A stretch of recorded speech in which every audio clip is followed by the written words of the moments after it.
Okay, welcome everybody to the MCP TTS Season X final match. And this is Dr. Norbert coming to you directly from London. And with me is my usual and dear friend, my usual co-host and dear friend, the Huggy Bear. Say hello, Huggy. Hello, Norbert. I am excited for three reasons. Go ahead, tell me all three.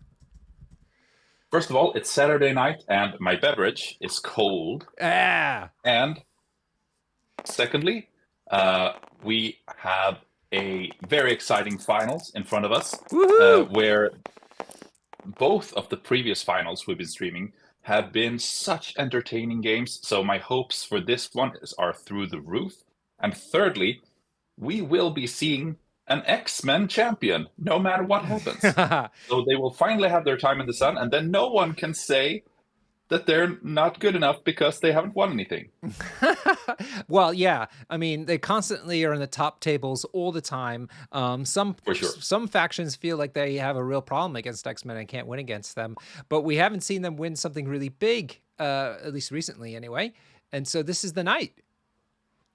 It is.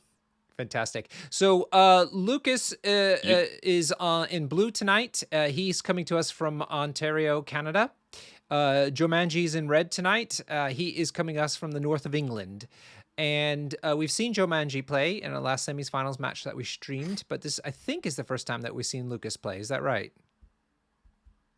At least this season, I believe. Yes, I agree. I can't say for sure if we've done so many of these games now, Norbert, that I'm having a hard time recapping all of them, to be honest. Yeah. I think there are somewhere around 50 or 60 games on your YouTube channel. Yeah, Maybe. loads. But at least this season, I'm quite sure we haven't streamed Lukas Cheek yet. Yeah. Lukas is a great contributor to TTS. He's not only a great player, but also is one of the accusers. But we have in the game today, we have a other accuser playing, watching the game, I should say, which is Vodka Blitz, also a great player, also good X-Men player, as it turns out. I've just been yes.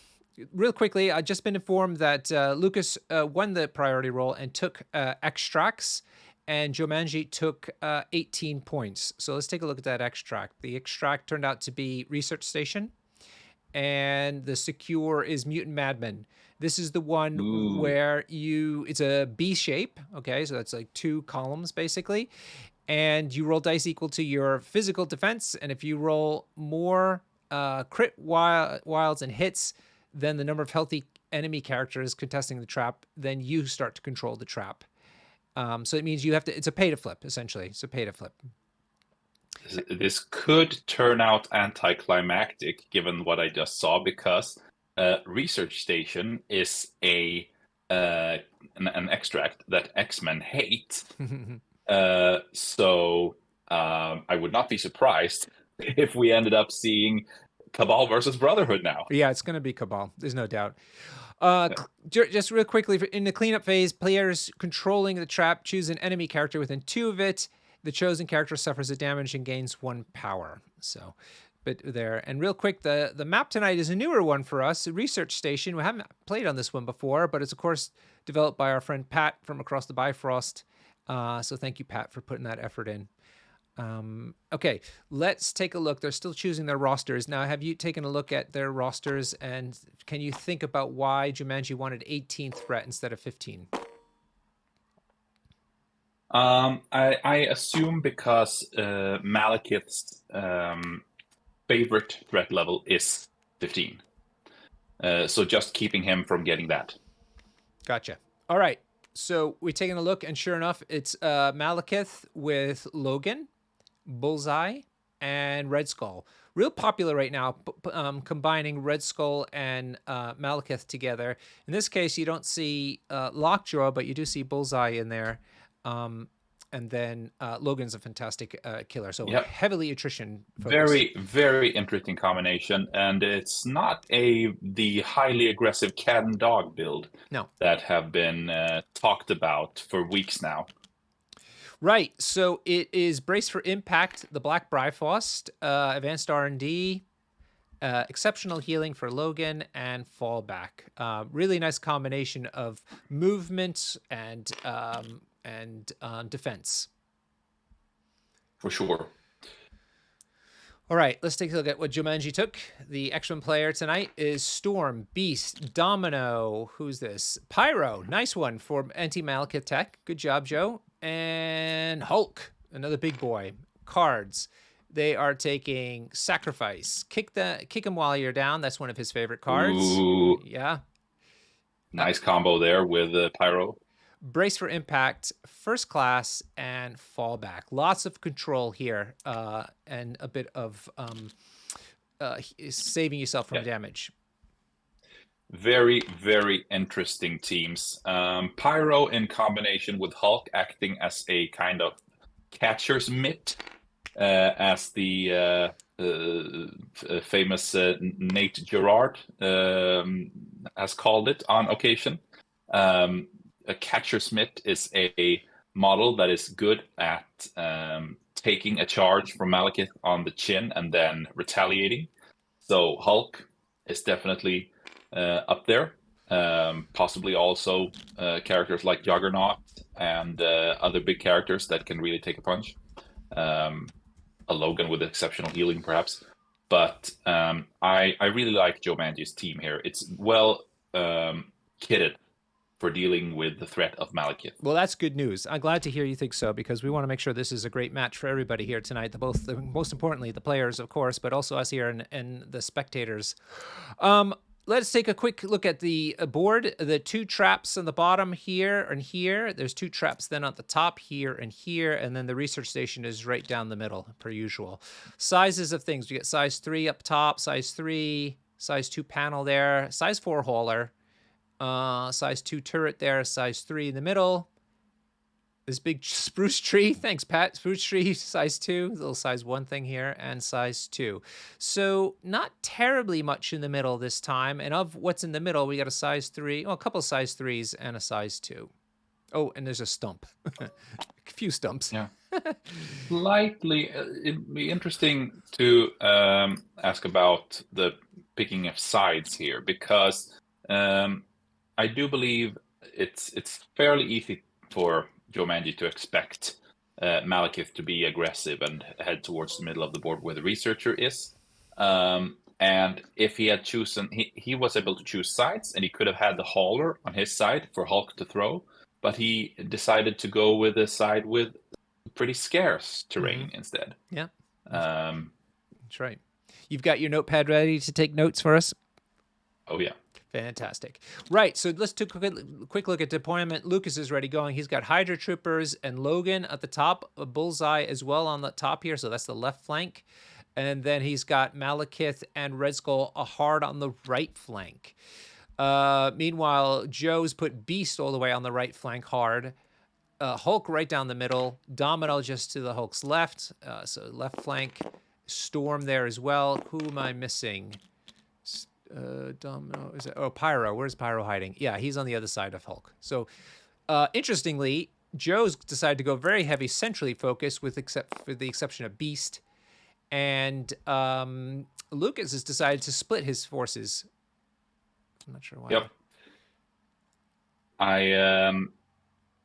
I interpret the deployment of Joe as a way of being able to skewing in either direction, depending on what Lukas does with his early activations.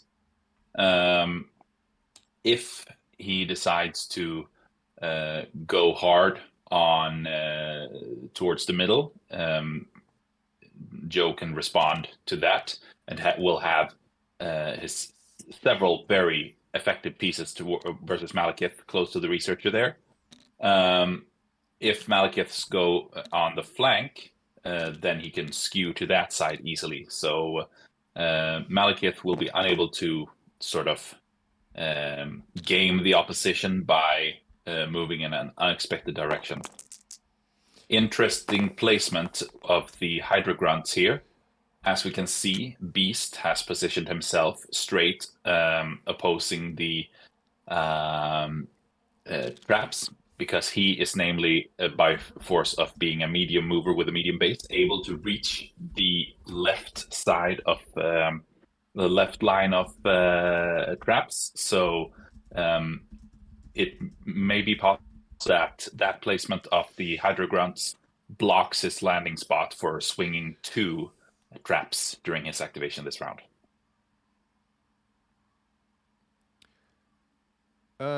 Yeah, Euro Pants Party. I can't seem to move the clocks. I wanted to move the clocks, but I think I might have joined this match as a colored player instead of a gray spectator, because it seems like whenever I turn on the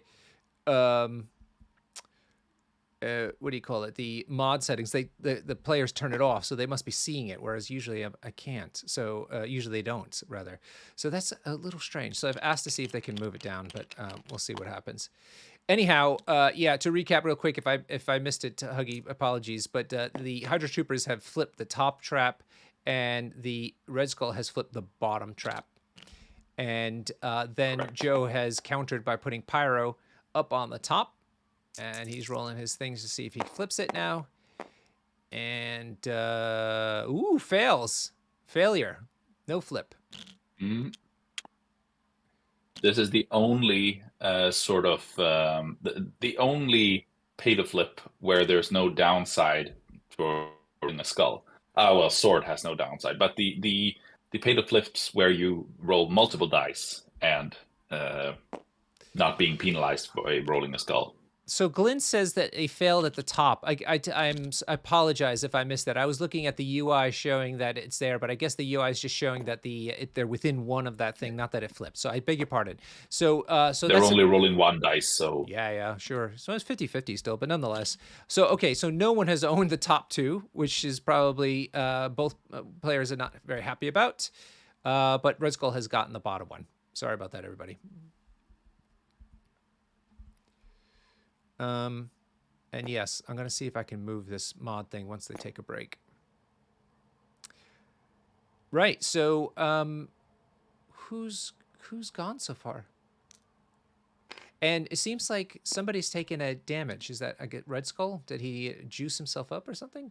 Yes, he cut himself for power and used advanced R&D to give some to Bullseye and Malekith. Yeah, so that puts Malekith's charge online, which is the key part.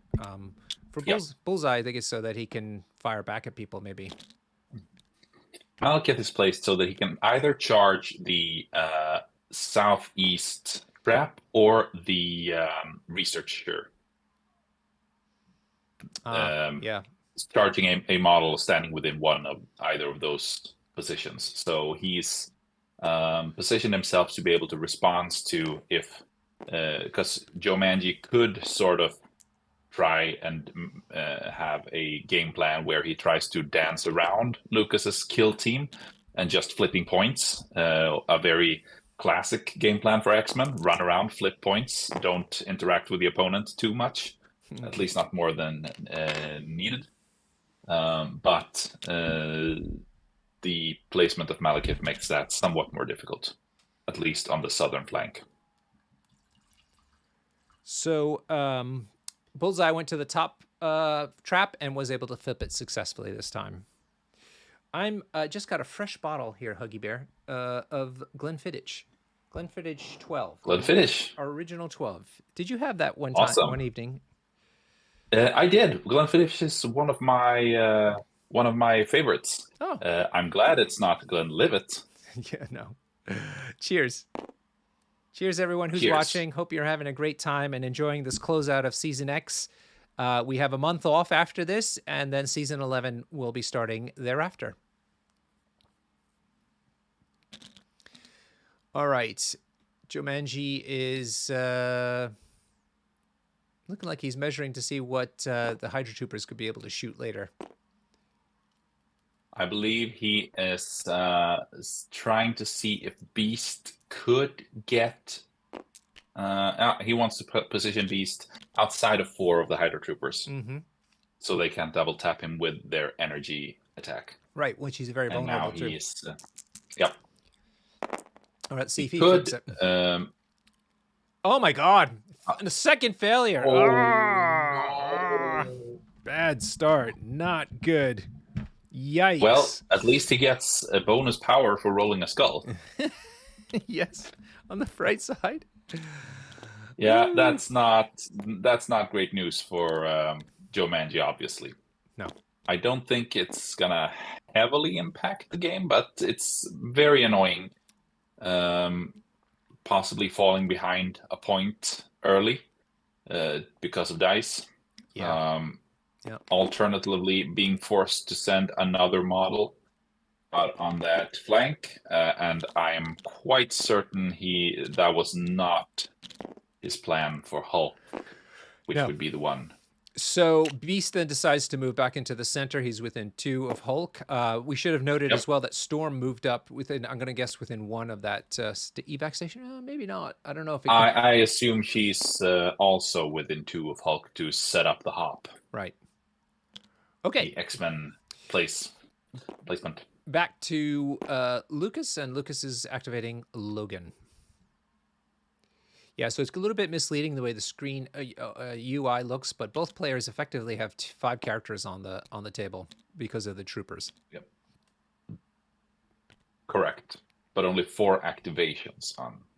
Well, 4 turns of activations for Lukashik. It's technically still an activation, even though it's a grunt.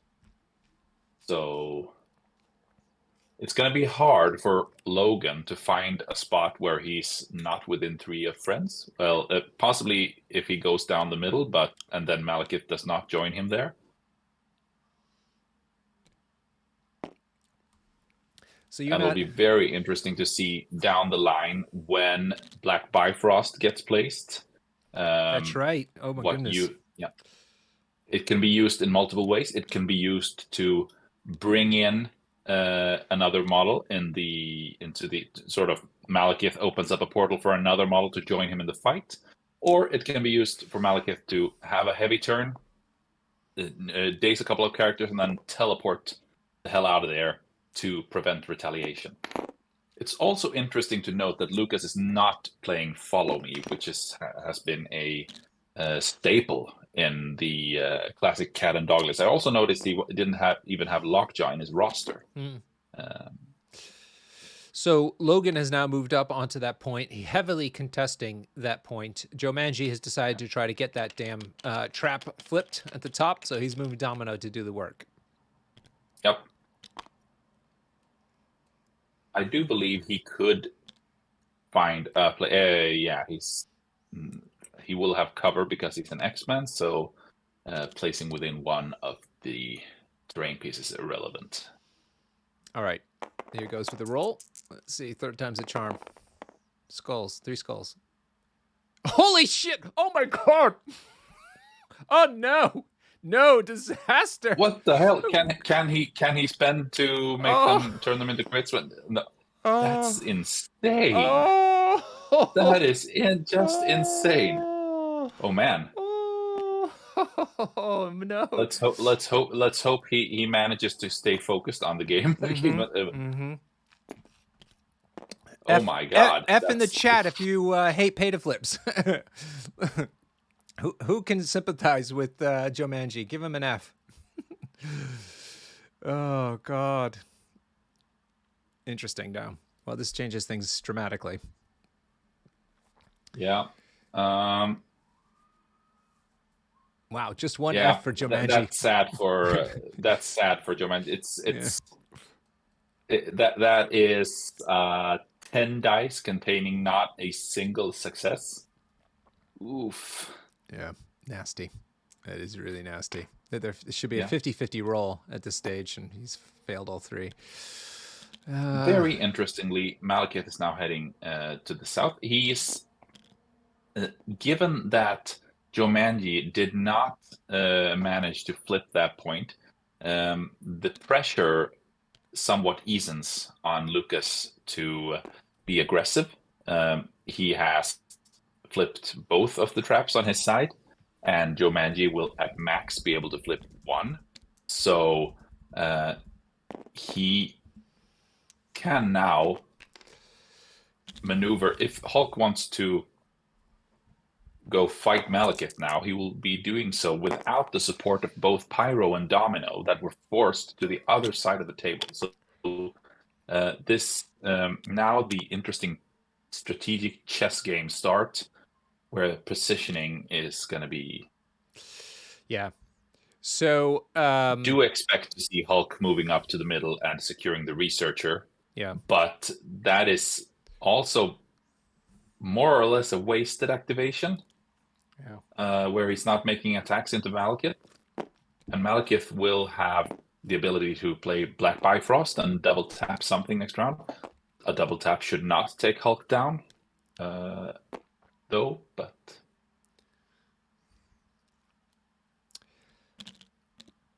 Very interesting to see. Yeah, really. How he decides to do this. I don't know what he's going to do now. Very interesting. So Hulk's left, Could and that'll be possibly an X-Men hop and then a Gamma Leap could possibly get him within 2 of Malekith for a double attack, but that might just make him angry rather than achieve more than achieving anything.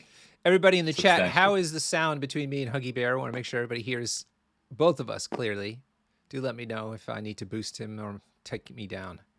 And I will try to fix the clocks when the round switches, because I don't want to mess up the players as they're concentrating here. So there's the X-Men hop for the Hulk. And Hulk's electing to go north, away from Malekith and Red Skull. Interesting. Yeah. Looks like he's going to move. I'm going to zoom in for folks. Sound is good. Thank you, Fred B. Looks like he's planning to have a go at Logan and place himself in such a way that he still can use his Gamma Leap to get onto the researcher. Ah, right. Okay, so he's moved once. He's going to probably punch Logan once, or maybe... Or, well, he spent power now. So he's going to throw him. Very interesting, because this... Yeah? Yep, sure. So he does not want... Oh, yeah, he still has an action left, for sure. And yeah, he's just going to move. Yeah. Doing chip damage into Logan is, of course, a mistake. Possibly, unless he plans to put pressure on him that, okay, I've made some damage into Logan and you want to activate Malekith first. Go ahead and do that, but then I'm going to daze Logan. Yeah. Next round. Yeah, exactly. Well, yeah. Okay, let's see. He's debating where exactly to put the Hulk. Yeah.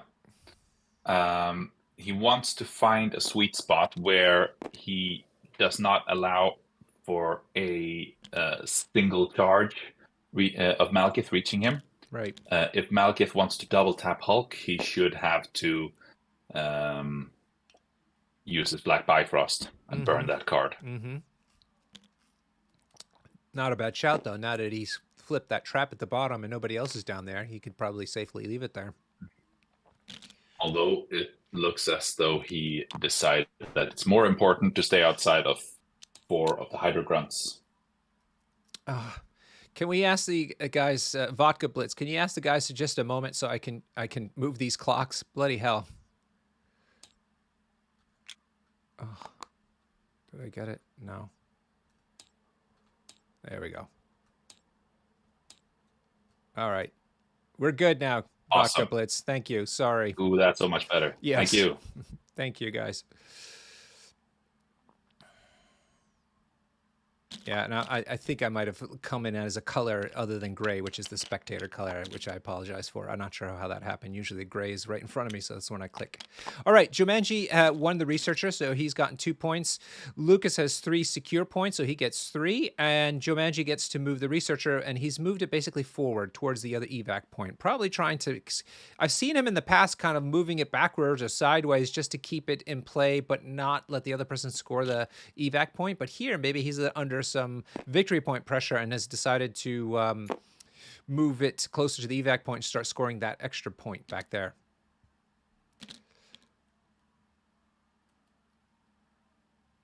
What do you think? Sorry, I was typing. Oh, no problem.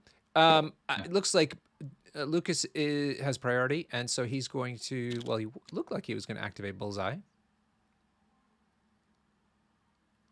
That would sort of surprise me. Although Malekith is in a position where he is not under any pressure to go early. Yep. And he does have the ability to really affect the positioning of other things and act as a control piece in that regard, while simultaneously doing loads of damage. And Hulk is not in a great spot to. He does not want to move out on a flank and fight Malekith on his own, because that only means that Lukas will only have to fight a smaller part of Joe's team with his quite capable Logan and other models. But and also I think in a duel between Malekith and well, I suppose it's dicey who wins the duel between Malekith and Hulk, and it also comes down to priority a lot. But yeah. All right, so Lukas is. It looks like Red Skull. Yeah, no, yeah, well, sort of. So the Hydra Troopers have moved down. Of course, these are the ones that can secures or contest secures. So they are now owning that researcher a little bit. And now Red Skull is going to be moving in the middle. And that's basically what you see with these kinds of maps, especially this one here. We have B and C mapped together. People deal with what they're going to deal with on the flanks, and then everybody hustles into the middle and fights over the researcher. That's a typical game. Very interesting. Looks like Lukas is looking to take a bite out of the Hulk with Red Skull. All right, let's see if he pays for the extra power. He does. So he's got a pretty big attack going into Hulk. Yep. Counting blanks. Ooh, fantastic hit. Wow. But a lot of hits. Wow. Hits. Yeah. 2, 4, 5. 5 hits into 2 saves. So that'd be 3 damage. Decent block. Yeah, decent block. Absolutely. Am I missing something? Why is it only... Oh, there it is. 3 damage. Cover. No. Oh, cover. Yes, thank you. Cover. Cool. So it should be 2 damage, or does he have Pierce? Yeah, I don't think he has Pierce. No, so it's 5. It was 5 hits into effectively 3 saves. So, oh, is he forgetting the cover then? It should only have been 2 hits, right? 1, 2, 3, 4, 5. 5 minus 2 is 3 plus cover. Oh, there's a blank. There's a blank. We missed a blank. Possibly that came from the crit. Yeah. So 3 damage even through cover. Oh, he counts blanks. Yeah. Yeah. Of course, we just said that. Okay, cool. But in the initial roll, he rolled 0 blanks, so that's why we didn't notice it. And then he generated a blank, right, through his. Yeah, 6. So effectively 6 hits into effectively 3 saves. That's why Hulk's taken 3. Okay, cool. And then Red Skull has decided to move and also contest the researcher. I believe what we're seeing is sort of a chicken race to see who can wait the longest with activating their power piece. Will Joe manage to keep his cool and save Hulk, even though Malekith is threatening to move in hard on him? Ooh. Well, at least he's not activating him now. Yeah, so what happened here? Beast. Ooh. What's up? Scenario play by Beast. Ah, okay. Tell me. So, Beast has just measured 2 to Red Skull, so now we're going to see him throw Red Skull off the researcher. Yep. And then I expect Beast to proceed to the southwest trap and try to flip it. Okay. Was the X-Men hop here involved? I missed that part. Yes. Yeah, okay. So he hopped off of Hulk. Moved through Red Skull, who can't do anything about it because he's already activated. Brilliant. Yep. Brilliant. Joe doing his scenario work, which we've seen him be very good at the last match. And Red Skull is already activated, so the only character that can do anything about to reverse this situation that Beast has caused here is Malekith, and he wants to attack Hulk, I think. Yeah, not Beast. Not Beast. Whew, phew, Joe managed to roll a success on the flip. There he does. Oh, God. I'm so glad that happened. I don't know if I could have mentally handled a fourth failure. Yeah, all the drama Oh my god. or lack of drama. Yeah. They haven't changed the token yet, though. There it is. Welcome to all my first-time chatters. So nice to see you here. I'm so glad you're here. I hope you've been enjoying the season. I hope you've been enjoying these streams. Please hit the like button, hit the subscribe button, just so other people can find us. I don't have a Patreon. Huggy Bear doesn't have Patreon. We're independently wealthy billionaires, so why would we need a Patreon? Yeah, we're both doctors. We yeah, have millions in the bank. and we drink cocktails. So Yeah. it's fine. It's fine. But hit the like and subscribe so other people can find it, and we can spread the word about this great game, especially for people trying to learn or people who don't have players locally and use TTS primarily as their way to play. Okay, wow. So he is not going after the Hulk. Looks like Malekith is going to try to flip that trap and possibly hurt the beast. We'll see. Well, thank you, Gil. Gil's saying that we look like wealthy billionaires. It's all an act. You're all too great. Caller in the chat points out a very interesting thing. Real quick. Malekith has now... Real quick, Malekith has been able to flip that X-Men secure because he got more successes. Go ahead. Right. Malekith has now charged Beast. Right. And as Caller points out in the chat, if he manages to daze him, that means that Red Skull will get to move back onto the Researcher by force of Malekith's leadership. Oh, I'm sorry. Then you're right. That was not a pay to flip. He was actually rolling to attack Beast, was he? With the ferocity. I beg your pardon. Yep. Amazingly, he didn't do very much damage. He only only 2. Only 2 to Beast. But he gets to throw Beast is the problem as part of the ferocity. He does. Yeah. So now he's off the point. Not really. Is there a small piece of terrain that I'm not seeing that makes Beast stop prematurely? Yeah. They just deleted something. There was a piece of terrain there. Right. Must have been a size 1 trunk. So that means Beast should have taken 3, which he apparently has. Yeah. Stump. Yeah. All right. Now I think is the pay to flip roll. Or a second attack. Second attack. Second attack. Okay. Lots of blanks there. Yeah. And no skulls. 4 hits. Which is bad for Malekith. 4 hits to 1 save. That could still do it. Yeah, that Beast can reroll. Ooh, my god. Oh my god. Oh my god. Oh my god. Oh my god. No. Oh, sad. That did amazing. Right. So there's the second attack. Okay, now I hope to see the pay to flip. Jeez Louise. Leadership being Red Skull back onto the Researcher. Oh my god, so annoying. The Cabal leadership. Although, no. Surely he's going to go forward, right? No. Yeah, I assume so. But then again, the Hulk has yet to activate, and he can do bad things to Red Skull.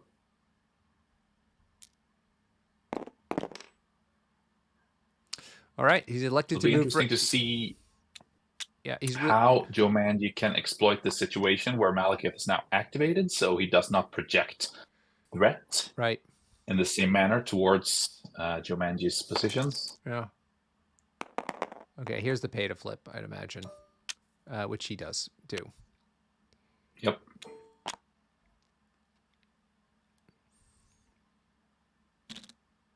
Interesting. This is basically turned into a weird points game for the Cabal side. Yep. Rather than an all-out attack. Yep.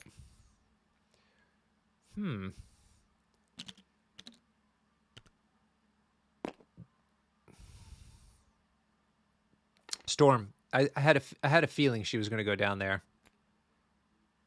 Yep. And try to flip that. Me too.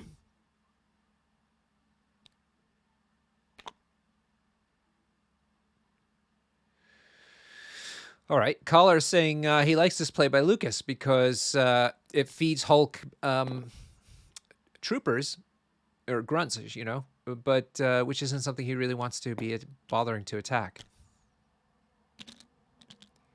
On the other hand, you know, if he Perhaps can, it depends on the situation, because grunts have really poor defensive stats, which means that you can sort of harvest power by attacking them, yeah, sure, yes. not having to worry a lot about blocks. So you could, for instance, Gamma Leap Forward quite reliably generate 3 power for a Hulk Smash. All right, Storm was able to flip that trap at the bottom right. So that means Joe has 1 and Lucas has 2 traps. Bullseye being activated. Joe only has 1 trap still. Did yeah. Because he has still not flipped the northeastern one. Did I say 2? I said Joe had 1 and Lucas has 2. Yes. Sketchy Doctor making a point that even if you'd kill the grunts, though, or throw them or whatever, it'll trigger the damn leadership ability. And Malekith could move. No, it's the other way around. It's not Sam. Oh, yeah, right. Malekith has to. That's right. The leadership triggers if the Cabal side kills stuff, not if they get stuff killed. Yeah. Right. Yeah, Sam is the inverse of what You're the thinking of the Avengers leadership of Sam Wilson. Yeah. That one works like that. All right. Okay. Bullseye looks like he wants to get within 4 of. I can't tell if it's probably Pyro. Oh, maybe Domino. Domino. Yep. I'm gonna throw some knives at her.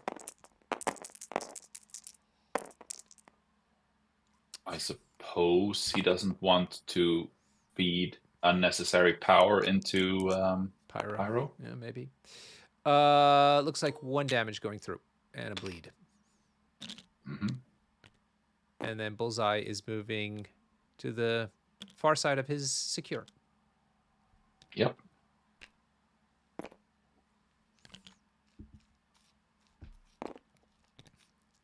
Oh yeah, cover. He should have gotten cover. 1, 2, 3. No.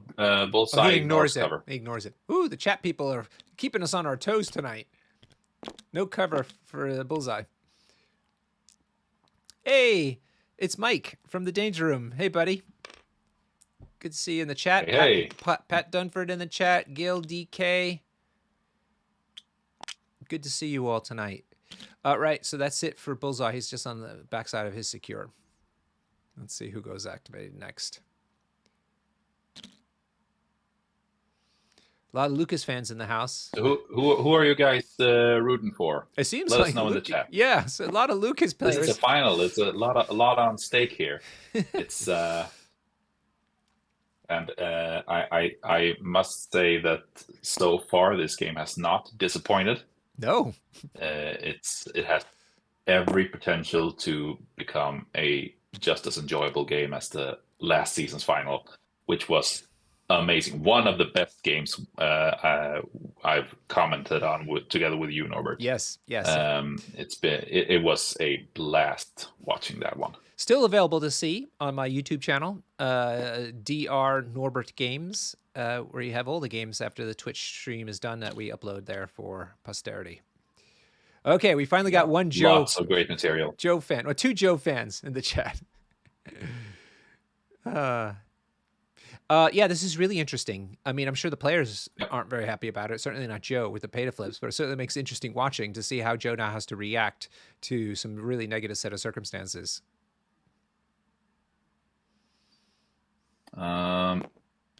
He does have the potential to score 4 this round quite reliably. Joemanji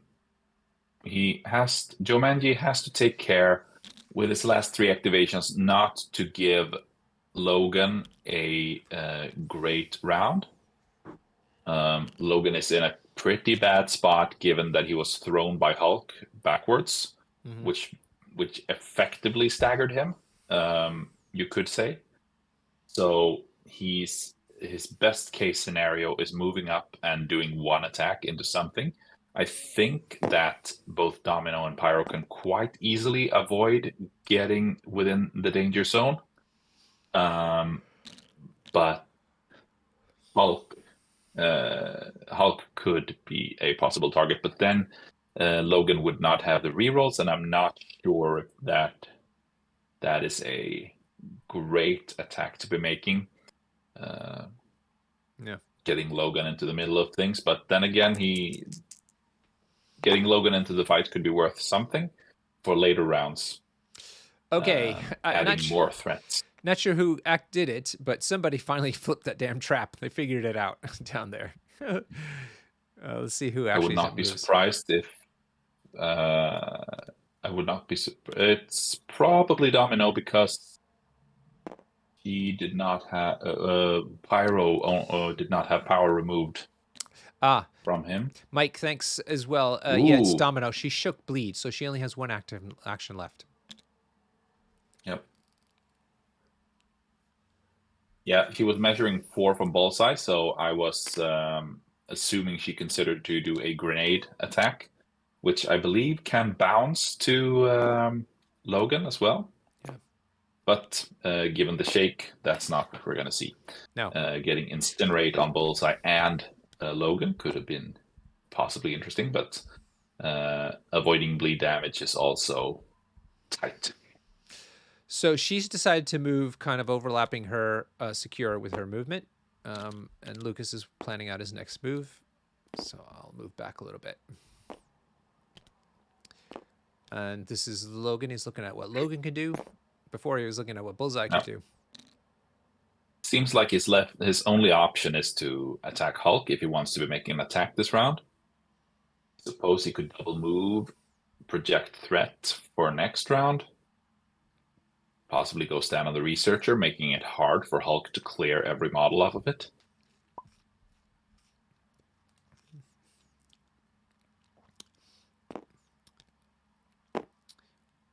Seems like he passed. He just went ahead and passed. Nice one. Hmm.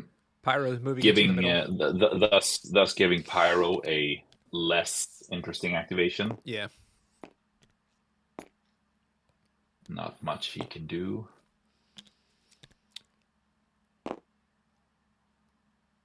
Ooh.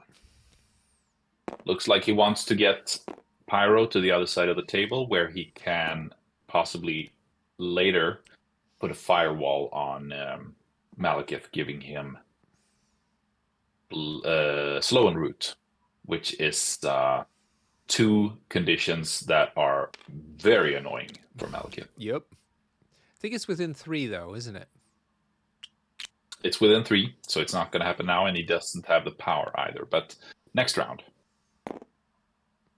that sort of puts a clock, possibly on the Malekith activation. Although I think Pyro placed himself within 3 of Red Skull, who is quite capable of.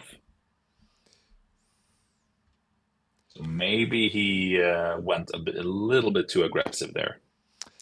We'll see. Gil's suggesting that he's using Pyro to set up Hulk for a hop. Yes, for next round that is, but he did with Beast. The hop, he's already hopped this round. Yeah. With Storm. But for next round, absolutely. So Logan's moved up once towards the center. No more hopping this turn. Correct. And he's decided to double move and completely flood that Researcher, and in fact put himself probably body blocking in a very clever way. Yeah, I really like this move.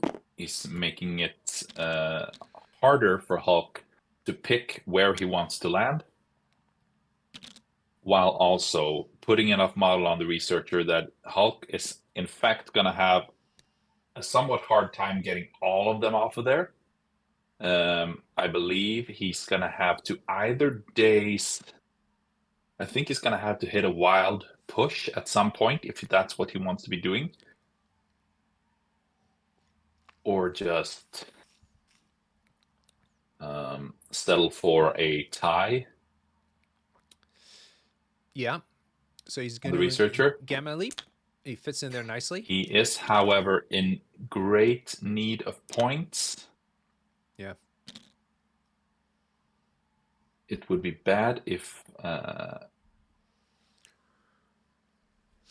Lukas could continue this dance. Because so far the game has been basically Lukas has been dancing around the X-Men, taking a small lead on points and being able to scalpel out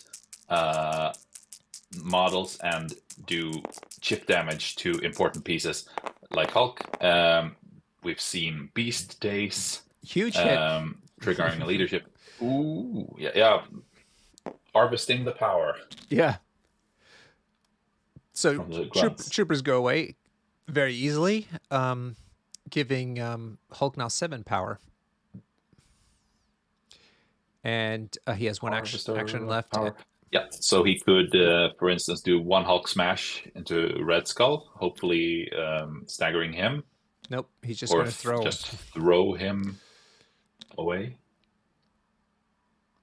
Get out of my property. Oh, dear.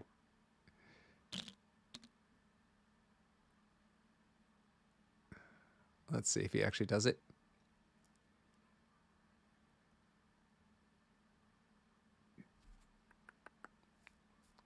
Yeah, Malekith can still do funny business with Black Bifrost next round, because I think that one plays during the power phase, just like the pentagrams of Faralala.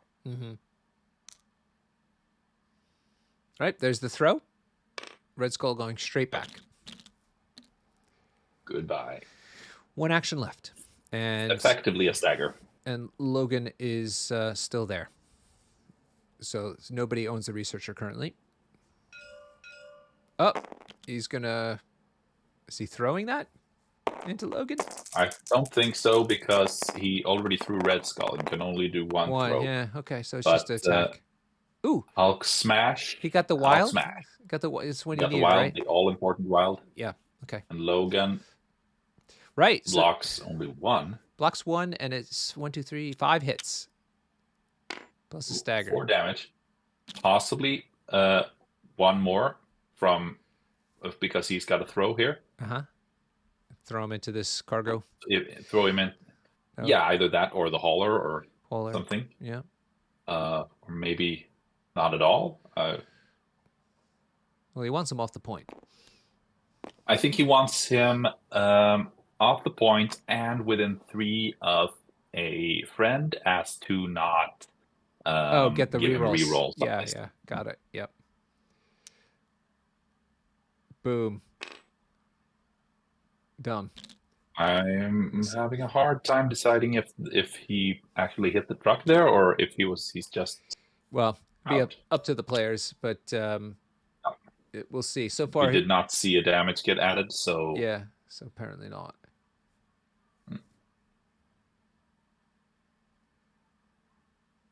Which is like the beautiful thing. If you put a stagger on somebody, you don't want to actually have them daze. You want ideally they'd be just on 1 hit point, and then that way you can easily take them out next turn, and they're also gimped for next turn or next round. Yes, because that would have meant that throwing Logan again next round would have automatically take him out, because now you could almost say that having 2 damage on Logan is just as good as having all damage left on Logan, because he has exceptional healing. Yeah, I think he tried to throw him into something, but I think when they measured it, it just didn't go far enough. Maybe he was a little too cheap on the angle or something. Maybe I assume it was a mistake on Joemanji's part, not hitting a piece of terrain. Yeah, it looks like it's right there. Jeez. Oh well, yeah. This game is really interesting. At the moment, I think things have gone. Joemanji had a great second round here, scoring 4 points, taking the lead 6-5, and having Red Skull out of position, stagger on Logan. But now it will be very interesting to see, because I think it's time for a Black Bifrost that could get Red Skull into a position where he can do sizable amounts of damage into Hulk. All right, we got the word in from the table judge, Vodka Blitz. Apparently, it was measured. I assume Vodka Blitz got involved, and Logan was just a millimeter out of hitting that hauler, which is a real shame for Joe. Indeed. Right, here's the Black Bifrost. So this is where you put down a one portal within an inch of the model, Malekith, and the other one within 5 of Malekith. And Yep. unlike the Defender's one, when you go through this one, I think it costs you a power still, right? But it costs you a point of damage. just no power. Okay, so it just it makes No you power. take a damage. Okay, got it. Yeah. I thought it was both. You had to pay power and also get damage, but no, I see. I see now. This is very, very interesting because I think Red Skull can now go through the portal and end up within 3 of Hulk. It will get measured. It will be very interesting to see, but I think that's possible. Joemanji does have fallback as well as sacrifice. Mm-hmm. So I assume we will see max 1 attack into Hulk from Red Skull. So he's moved the researcher within 1 of the evac point. Yeah. So he'll get a free victory point for sure at a minimum to at the end of this run. No, he won't, because the research station crisis has been changed, so you don't get the bonus point unless you can test I didn't realize that. Or maybe even control it. Could you check the card? I shall, yeah. If is it contest or controlled? I didn't know that. They changed that part too. Then they score... No, this is then they score 1 additional secure. No, yes, but then if they're makes that you have to yeah. secure it. Yeah, exactly. Oof. So you just don't get it out of automatically. You still have to secure it. Wow. Which means that you have to have more healthy characters next to it than the opponent. Okay, Red Skull has brought in Hydra Troopers. That's one of their abilities, is that they just come in if they don't exist on the table. Yep. And which also means that Red Skull is activating. Yeah. Good point. Because they come out during his activation. I'm not sure. Are they able to go through the portal? I think they should. I think anybody can, right? Is it or does it count as an extract object? Is it an objective token that you interact with, or is it just? No, it's just pay power, pay damage, and move. Okay. Okay. Wow, interesting. Okay. So it's not, in fact, it's not even an interact. It's just take a damage and be placed. Yep. So my Shadowland Daredevil ninjas could use it, potentially. Yep. Even though they're extract focused.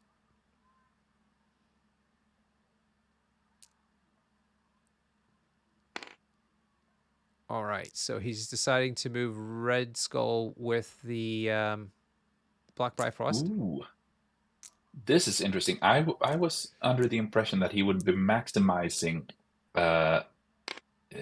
towards Hulk, but maybe he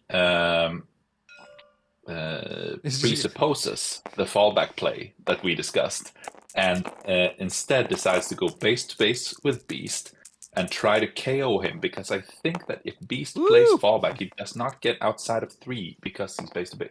Ooh, that's a bad block. And that's a good hit because the blanks count. Oh, count. Yes. Oh my God. Son of a gun. 5 into 1 save is 4 damage. That nearly takes out Beast. Yep. I forgot about those blanks. Red Skull. Bada boom. And at this point, I'm not sure if it's even worth. It's probably not worth using fallback here, because I think he might though. Yeah, but he's checking to see if within 3. Yeah, it doesn't look like he's not getting outside of 3 because Red Skull plays too close. Right. Very interesting play. Getting what you can. It's an interesting line of thought, where instead of going for the big bucks, you decide to go for the easy secure kills. Yeah. And this will also skew the timing of activations. Because now Joemanji has 1 fewer activations. He's still going to have the last activation, which is really great for Hulk. But if 1 more model goes down, we might see a last activation this round by Malekith, and that could be potentially devastating.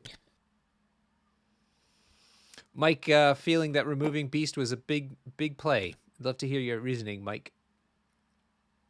Is it more just because he was down there? And nobody else is? Well, Beast is obviously the best model on the table at flipping traps. And that is... okay. That's what Mike is saying as well. Yeah. Yeah, Lukas is an experienced player, so maybe that was not only was he a juicy target, but maybe he also realized the potential that Beast has on this particular scenario, and so focused on him getting him down. You might even say that this is Beast's favorite crisis because he's rolling a ton of dice on those traps, and if he rolls a skull, he's refunded the power that he spent. Yeah, because he gets power every time he rolls a skull when he rolls dice. So he's really great for running around, flipping points. Okay. So because Beast died, I think this is now Malekith's leadership triggering. And it looks like he's running away from Pyro. Yeah. I don't know if he is able to get outside of a medium move +3 from Pyro, avoiding that firewall.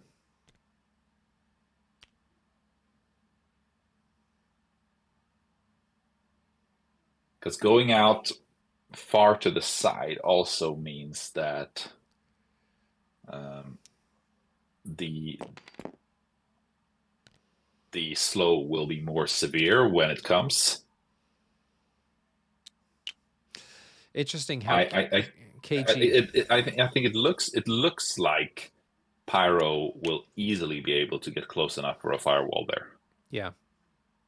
However, Malekith has placed himself very close to Storm now. Yeah. So he can go for killing her and not care too much about being slowed. Because at the moment, Hulk is not a big threat. No. To Malekith. He's too far away. Yep. That can change rapidly with X-Men hops, though.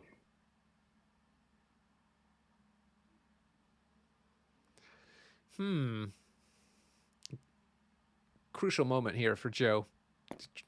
Seeing what he wants to do. This is by far the most tactical game with Malekith in it that I've seen. I was thinking the same thing. He's not. Lukas is keeping him well protected. Usually, you see a all-out aggressive charge, and then it comes down to does he manage to daze models quickly enough. But this is something completely different. This is a tactical Malekith running around, picking on people who are smaller than him, and eating away on the scenario capabilities of the opponent. All right, Pyro's moved into 3 of Malekith and has indeed put the judgment and slow on him. Yeah. Through his firewall ability, and now we'll see where he places him next.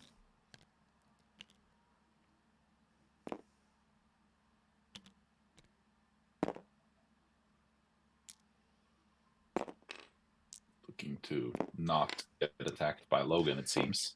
Yeah, so he's moved him center again. Yeah, he's not taking care to measure for an optimized hop for Hulk. Right. Should he want to go after Malekith? Maybe it's not needed due to the placement of the cargo.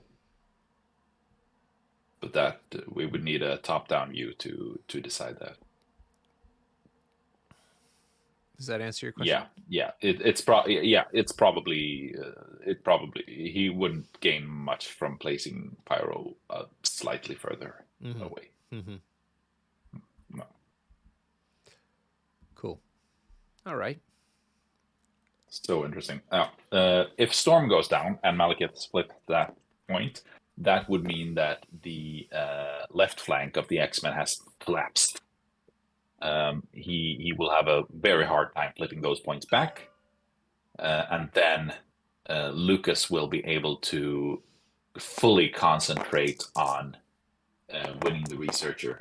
Yeah. Right. So that's not a great hit. 3 hits into Storm. Let's see how she saves. She saves. The wild disappears, though. Oh, yes. 3 crits. Oh my god! Nice. What the hell? Nice. Let's see what she can do with those 3 crits. She's not nice. having any of that. 5 Oh my saves. god. Woohoo! Storm. Storm takes it on the chin. Oh my god. She gets thrown, so she's going to get tossed away. Why? Ferocity? No, I think no. I think he was considering fallback. Fallback. Oh, he's red. He's playing fallback. He's playing fallback. Nice one. Oh my god. Nice one. Wow. This is very bad for Malekith. You can't imagine wanting to face tank a second hit from Malekith. That was extremely lucky. Fallback does not require damage, Kijang. Just targeting. Not least because it's played before damage is even dealt. Yeah. Fall back. Nicely done. Word. Wow. Wow. Okay. How does Lukas respond to that? He's got 1 action left. He's outside. Yeah, he can still charge, but he's rooted, so that charge is going to cost him 4. Right. He's got 5. So and it's he's far from certain to do 5 damage to Storm with 1 attack, especially since Root also may convert skulls to crits superpower more expensive. So he's not going to be able to. Right. Yes, so he's not going to be able to convert even a single skull. Also, he needs to save power for the flip, but that would of course be generated automatically by doing damage to Storm. All right, 4 hits go. 4 hits, no skulls can get converted. Yeah.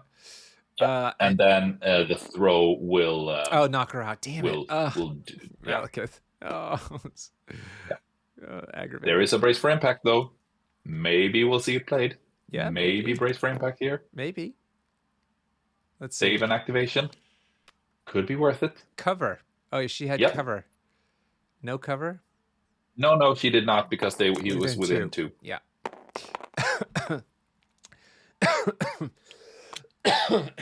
And he flips the secure. Malekith does.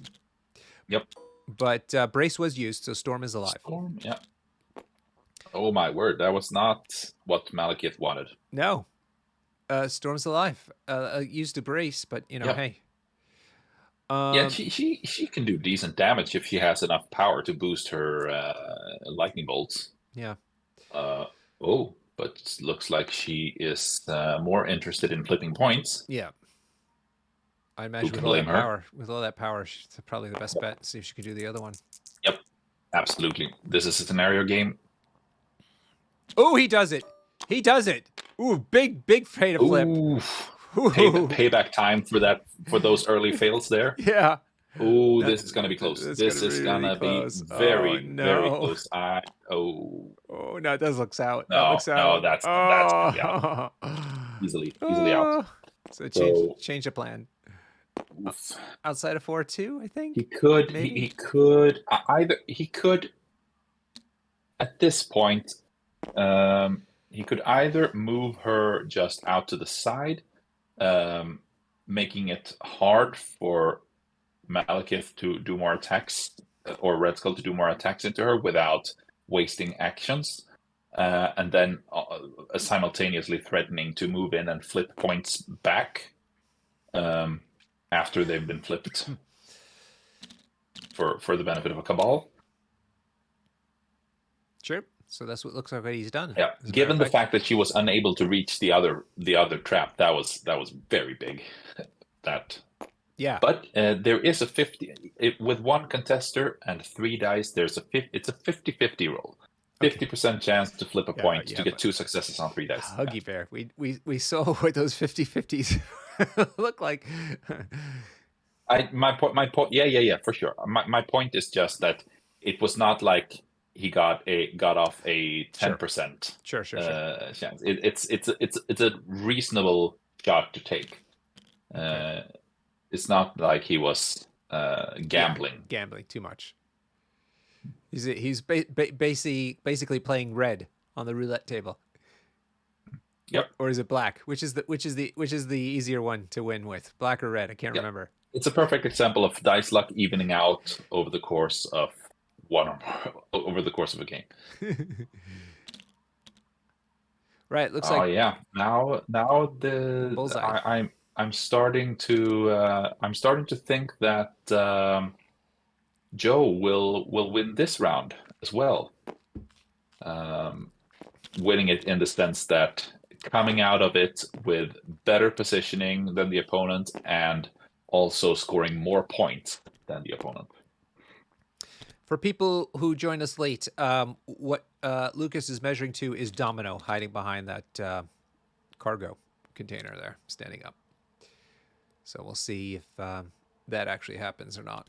I won't move the camera until it looks clear. But yep, it looks like he's just going to go ahead and move him right within 4 and go ahead and shoot her with his knives. Pew, pew, pew. Note that he's not allowed to explode crits into Domino, so he can only do exactly 4 damage. Yeah, so he's only he's saved everything. So did he have the power to yeah, he's have the power He to did not. Oh. So he can't do the I thought if you fail, you still get enough power to do the automatic point of damage. Oh, it's 2 attacks. I think it's with 2 attacks. Yes, because it's still after the attack is resolved. Yeah, okay. Correct. And he did pay that. We see now. Okay.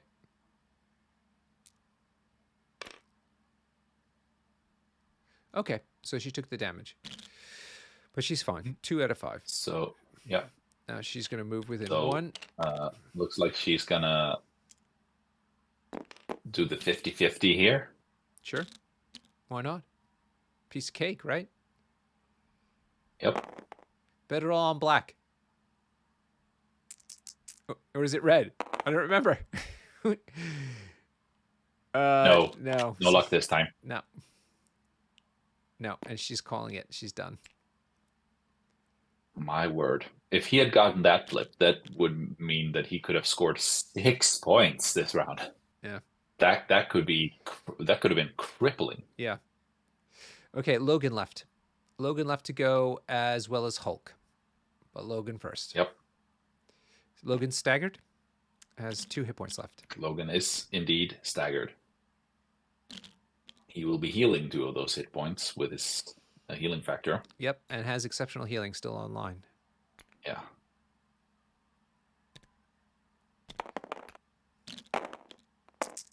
So it looks like he's attacking the Hulk. Nice hit. 5 hits, including a crit. Yep. Oh, he's doing the spender. He did the spender. Yeah. Okay, so that's 6 hits, which will include a throw. Wow. Into 2 saves. He's not gonna throw a size 4, I think. Okay. Fine. So also, I don't think he can do a throw on the spender. Size 3 only. No throw. Yeah. And he places with. Yeah, but that's the but that he can only do that with his regular attack, right? Or can he use the best at what I do or whatever? No, just with just the regular attack. You do a normal. And this was attack. a spender. It was the spender. Okay, got it. Because he rolled 7 dice. Okay. So it had to be a spender. Got it. Okay, so he just rolled a spender, which and means, also he didn't generate power. Which means more dice, and he did what is it? 3 damage to the Hulk, moved within 1, and put bleed on the Hulk as well. Yeah. So Hulk does not even have to do damage to Logan here, given the fact that. Ooh. What's he contemplating now? The X-Men hop? Yeah. Because why not? Might as well. Yeah. So Gamma Leap could take him within 1 of the Researcher and within 2 of Red Skull, so he could start pounding him. Could he even flip a point and get to the Researcher? Oh, wow! Whoa, that'd be amazing. That would. Yeah. Tactical. Wow. Tactical game. Joemanji. let's see if this is going to work, but I think it might. Okay, he's committing. Yep, I think it might. So he just doesn't have to. He has to not fail here with his 4 dice flip roll. Oh, he's first going to toss Throw Red Skull away. Red Skull into Africa. Yep. Get out of here. Go away, you stupid Nazi. Okay, here's the pay to flip roll. A failure. This is insanity. This is insanity. His fucking head must be exploding right now. Good God. Oh no! Oh my son God! of a It's bitch. This maintains excitement. This maintains the excitement. Yeah, He's for not gonna us. run away. He's not gonna run away with the game. Excitement intact. Oh my God! Oh my God! Oh my God, he's been having a disaster of pay to flip. So listen, X-Men player, I don't know why you all think you're so great on pay to flip scenarios. I'm not seeing it. Not seeing it at all, people. I have a 5-letter word for you, Norbert. What is it? Karma. Karma. Oh my God. X-Men Karma. That's what you get for running around and flipping points, not making attacks. Oh man. Oh, there it is. Does he have? Oh, it was a move. He didn't gamma leap. No, because maybe he could have. Yeah, no real point in attacking the grunts there. Nope. Possibly harvesting the power, but he's got loads. Yeah, he does. Wow. All right. So he scores the researcher plus. I suppose he could have gamma leaped to shake the bleed. Yeah. That's not nothing. Yeah, it's true. But maybe he wanted all the power. I don't know. So he's got researcher, which is 3 points this time, and 2 secures. He's so taking 5 9 points of damage. It's not that great, to be honest. It's not that far away from getting taken down by the 3 power pieces surrounding him at the moment. So I think Joemanji needs to score enough points to sort of decide the game before Hulk goes down, because I think Hulk will go down. Yeah. All right, 11-7 is the score. Joemanji's 5 points away from winning. But it's not at all a sealed deal. No, by no means. But this was a big round for Joemanji. Imagine if he had flipped that point, that would made it 12-6. It could have been 13. That could have been 13 to 5. Yes, if Domino had succeeded as well, then I think that would have decided the game for sure.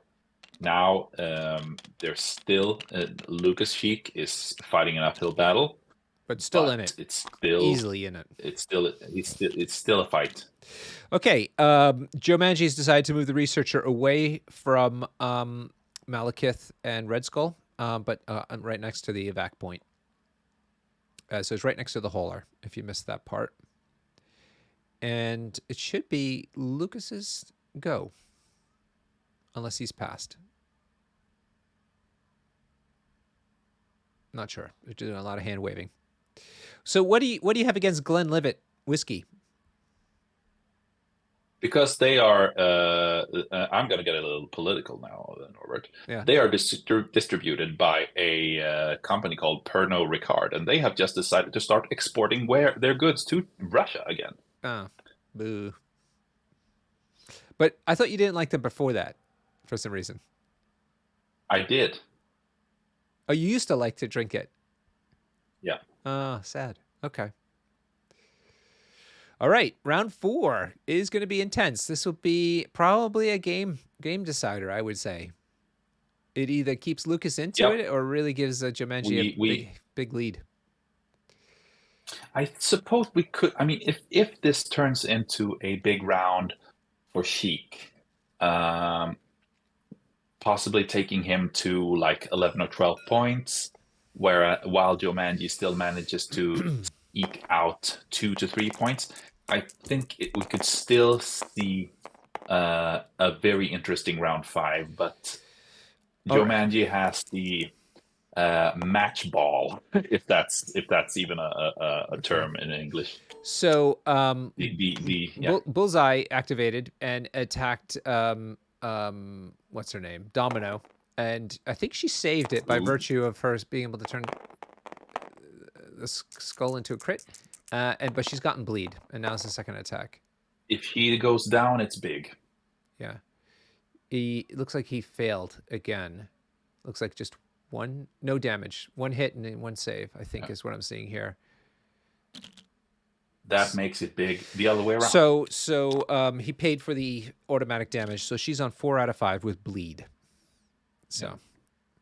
This could also, I mean, I assume Lukas Sheik was quite expecting Bullseye to go down this round, meaning that if he's ever going to activate him, it's going to be now. Because now that he activates him, he postpones the activation of all of his other models. So this plays to his attempts to go with Malekith as late as possible in the round. To have him, well, as we know, the later a model activates in the round, the more potential impact will that activation have, because other models will be activated and thus unable to respond after said activation. Oh yeah, man traps. I forgot the traps. Yeah, wow, doing damage to. Did they remember to put the damage on Domino before this attack? Yeah. Oh my god! Oh my god! Oh my god! Oh my god! Mal took one, so apparently they did. Mal should have taken one as well, but I think they just skipped that step. They're in the heat of the game. So Vodka Blitz is on it, so he's the table judge. I'm sure it'll get sorted out one way or the other. Yeah, we'll see. Seems like it's play on for whatever reason. Weird. It's a bit weird, yes. I don't really see it changing much. Well, I mean, Domino would have died. Yes, but other than that, I mean, it wouldn't have changed the decision on Lukas' part.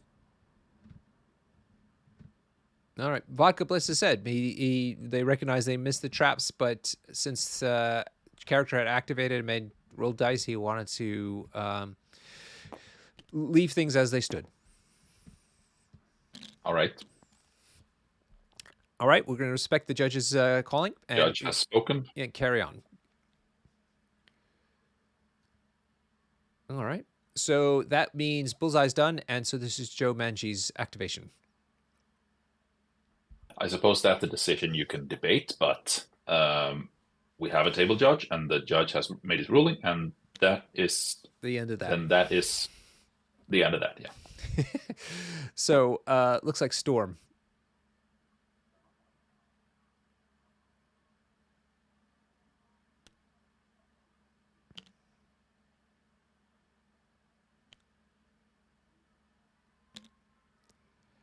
And not sure. She's trying to sort of be within 3 of Red Skull. Not clear. What's the length of her throw? How far away does she have to be to throw? 3. Okay, maybe that's what's going on here. 3, yeah. So yeah.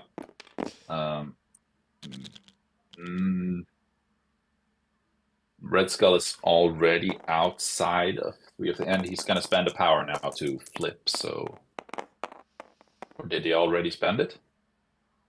Maybe he did. I don't know. Does he have 3 power after the throw or before? I don't know, but it seems like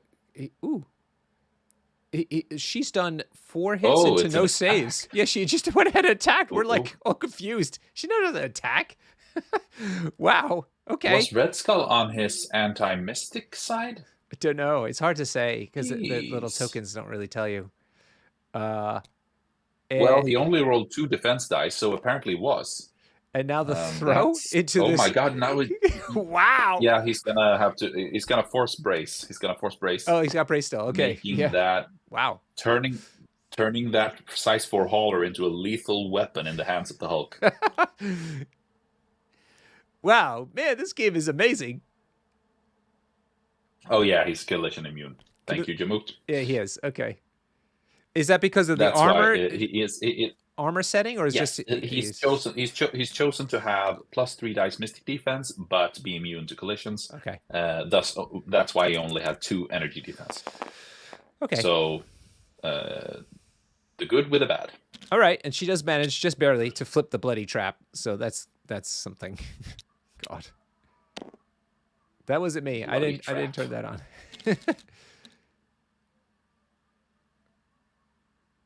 Oof. Oh, what happened? My God.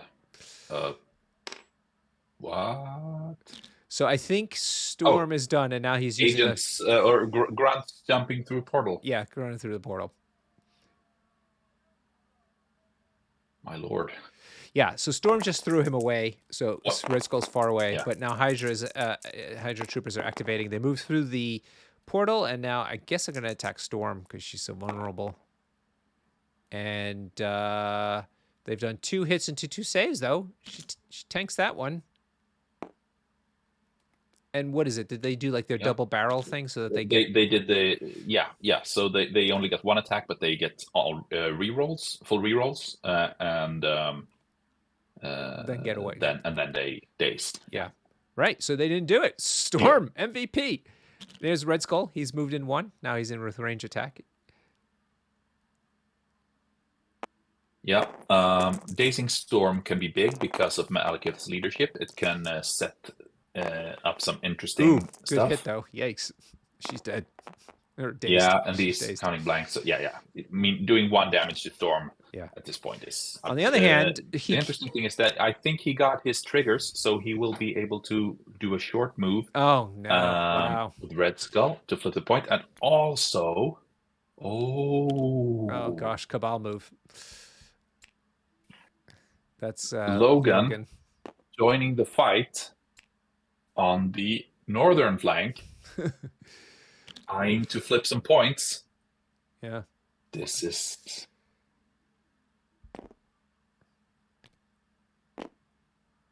Oh.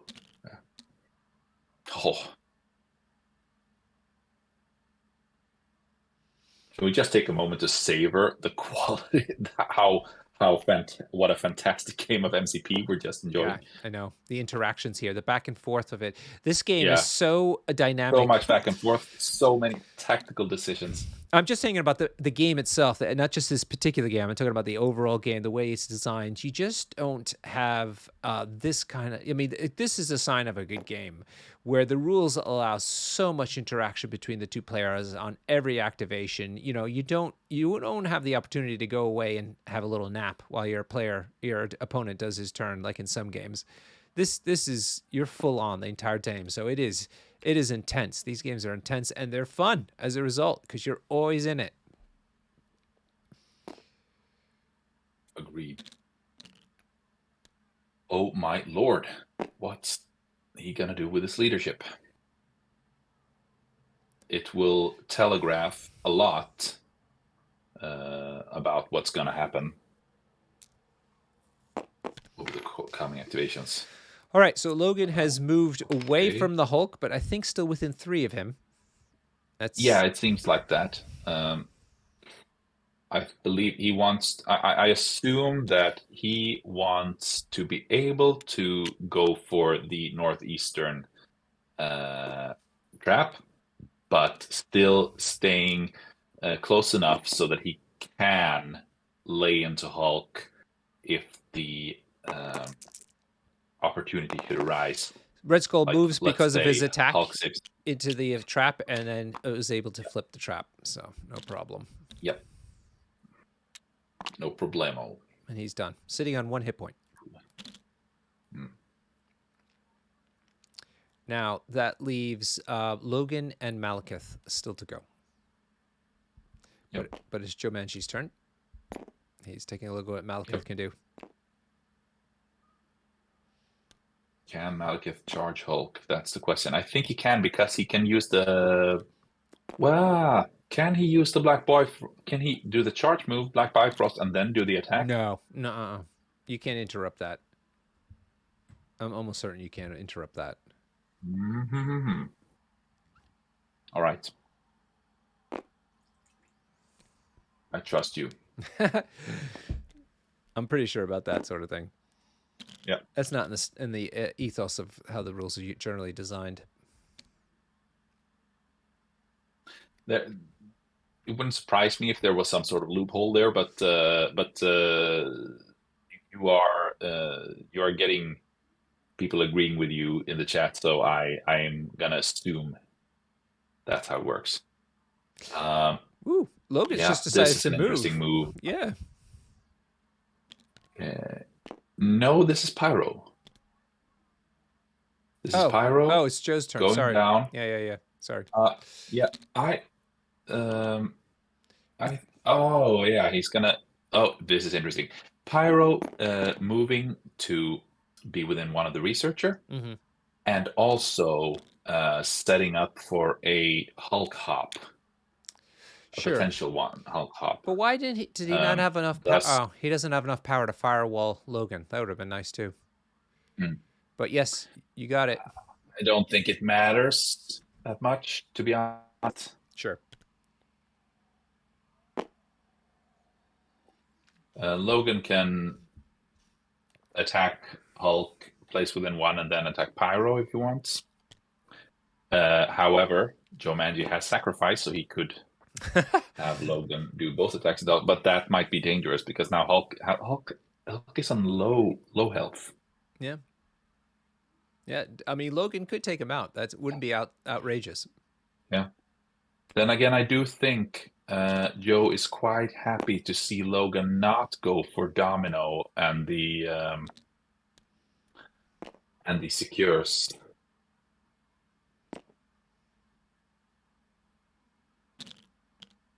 I mean, I would not at all disagree with just a double move from Logan to flip the northeastern point here.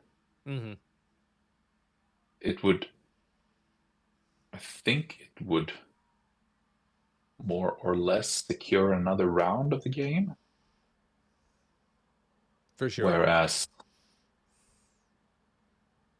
although it's not that likely for Joe to score 5, yeah, since Domino is yet to activate. All right, so he's moved Logan up towards Domino, and I think there is. I think here the attack now. Yeah. I think, well, 3 hits. My take on this is that this is in fact a move that she doesn't really want to make, but he's realized that if Domino gets the 50-50 flip, then that means that Joe has both of the traps on the northern side, meaning that he only needs to score the researcher to take the game home, and that is just too big of risk for him to take at this time. And he did put Domino to sleep. Yeah, so that means he gets to do the Cabal leadership move, which is what he's working out now. But it looks like he's just staying within 1 of the point. That's interesting. Yes. Well, so kind of a suboptimal leadership there, but it could be make all the difference, getting him close enough to charge double tap Hulk. All right, just Hulk left and then Malekith. So that means X-Men will have priority next year. Joemanji will have relevant. Very, very relevant thing here. What's that? By dacing Domino, Lukas has now made it so that priority will be with Joe next round. Yeah, exactly. I was just going to say that. Storm can activate first and auto dace. No, she. Yeah, I don't know about that. Well, if he stays in his mystic form, but then she can easily dace him with her energy attack. So she he has a very good chance of getting Red Skull out of the game for what will be most certainly be the last round of the game, if not. Yeah. So here's the hop. If not this one. Hulk doing his gamma leap. Yep. Ooh. And then he's within 2 of Malekith. Yeah. Let's see what happens here. No. Is he going to go with Malekith? Maybe. Oh, I know. Just throw him away. Yep. And then use the Black Bifrost to teleport back to the researcher. Yeah, could be. Yep, there goes the throw. Yep. That's. And remember, everybody, that Malekith is slowed by virtue of Pyro, and so by being slowed, he's not going to be able to get into the range again. I think that might be a game-winning move. Well, let's see. Does he attack Hydra Red Skull first? Try to get him off off that point, basically. Let's see. Ooh. Oh yes, yeah. Yes he does. Ooh. Wow. Sure did. Wow. Then he has to spend another move. Actually, he could he could spend. Well, he could do the hop. Yeah, he could do the hop. Hop off of Storm, and then he could take that bleed off as a second action. And then yes, and but he could also stay within 1 of the thing. Black Bifrost. Sure. And teleport. Teleport, but he doesn't have to. But I guess Malekith is there, so we'll probably get out of there. Yeah. But if he hops to the other side of Storm, I think Malekith doesn't get to him. Right. Not with a slow. Right. So, just... no! What are you doing? I don't know. Oh, well, if Malekith goes for Hulk, that means he leaves Pyro on the Researcher, and that's game. I think the game is over either way, because I don't think Malekith can get to the Black Bifrost portal with 2... Ooh, he just manages to flip the the trap just. Oh. All right, for everybody to understand what's going on, there's X-Men have 3 secures right now. The ones on the right and the bottom left, and also 3 points for the Researcher in the middle. That's 2 for the Researcher, 1 for the evac point. And so that means he's got 6 points, and he only needs 5 to win here. Jeez, I can't believe this is happening. Yeah. Okay. Well, I think everything comes down to can Malekith flip this secure, place himself within one of the southern Black Bifrost. Yeah. Yeah. He place himself within 1 of the western Black Bifrost? Yeah, he could, and still be within 1 of the Researcher. Yeah, because that means he can stop 3 points. Yeah, I think he can. Let's see if that's what he's after. Yeah, correct. He could also just flip both points, but that's still worse. Yeah, that's more. You're rolling dice then, whereas otherwise you can just go on the point on the Researcher and automatically stop the. It's rolling dice versus eyeballing. Yeah, exactly. Looks like an attack, I guess, into Hulk. Ooh, good hit. Yeah. 1, 2, 3, 4, yeah, this 5. is the butcher of Thors. Yeah, so that's 6 hits, unless he converted the skulls. I'm not sure. Into no saves. Yikes. Yeah. Can we assume he did convert the skull? Oh no! What's this? Wait. Oh no! He. Yeah, sure. So he's gonna go for the swing. He's gonna go for the flip. If he fails this flip, that's game over.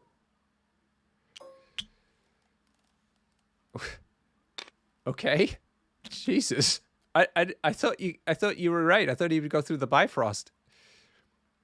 Yeah, because that would mean that Joemanji would only score 2. Yeah. To go to 13, and Lukas would score 2, going to 9-13. That's still a pretty bad spot, but I think this is worse. He flips it. Yeah. Ooh.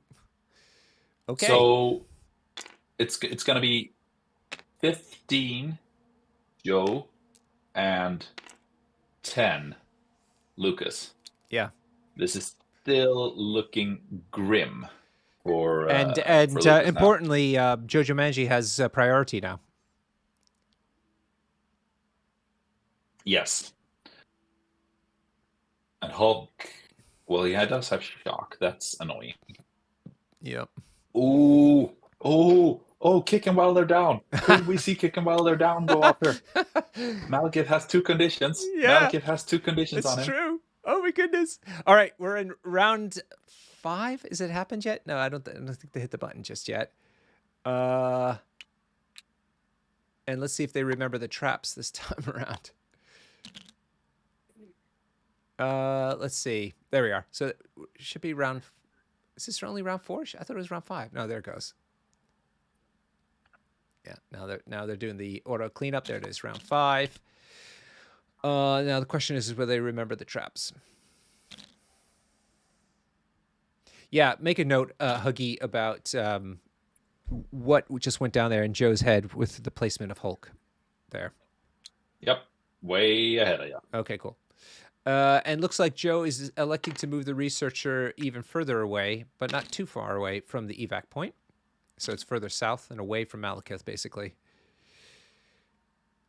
Wow. And so we'll see if the trap thing happens, because it should be Hulk taking a damage. Yep. And taking him to the all-important 16, giving him another dice. Yeah. And Domino. Okay, yeah, so it looks like they did the traps this time. And Domino should have, I think, is she immune? Does it happen in a cleanup phase? So by virtue of her being dazed, so she does not take one? We'll see. I think so, yes. Okay. All right, cool. Right. This is... let's not get carried away and stare ourselves blind at Hulk, because there might be some way for Joe to secure the last point he needs in a more effective way, perhaps. Domino cannot reliably daze 2 models up north. Can Hulk throw people? Yeah. Yeah. Could he? He could possibly do. I mean, how much power would he get? How much damage would he get on it if he did Thunderclap into both of those characters? Red Skull is on 2 energy defense. Let's say he played Kick and Weller down. He did. He does. Play Kick and Weller. He did. Yeah. Obviously on Malekith, since he's the only one having conditions on it. So, is this a strike? Is this a Hulk smash? It's a Hulk smash. 5 blanks though. He's gonna reroll 2 of those. All right, so he's got 6 hits so far. I mean, 12 dice, 6 hits. Yeah, it's decent, I guess. Decent. But decent block there it goes. too. So 3, 4, 5, 6, 7 into 2. So he takes 5 and staggers. Plus the stagger. So next attack will have an additional reroll. Did he throw him into? Red Skull's not taking collision damage at the moment. Yeah, so here's the throw, and there's a. Is that? Oh, that's just a board. And he's just throwing them. Oh yeah, okay. I thought this was a terrain. It is a vent. Yeah, so there's Malekith, a vent there. That means that's a terrain piece. Yeah. Should have just taken an extra damage and sat there. Yep. All right, let's see what happens. And he's throwing Red Skull away. Yep. And then possibly moving back to the point. I don't know if he threw Red Skull into Malekith now. Yeah, maybe. I'm hearing some dice being thrown, so yeah, I think so. Oh no, that was for the pay to flip.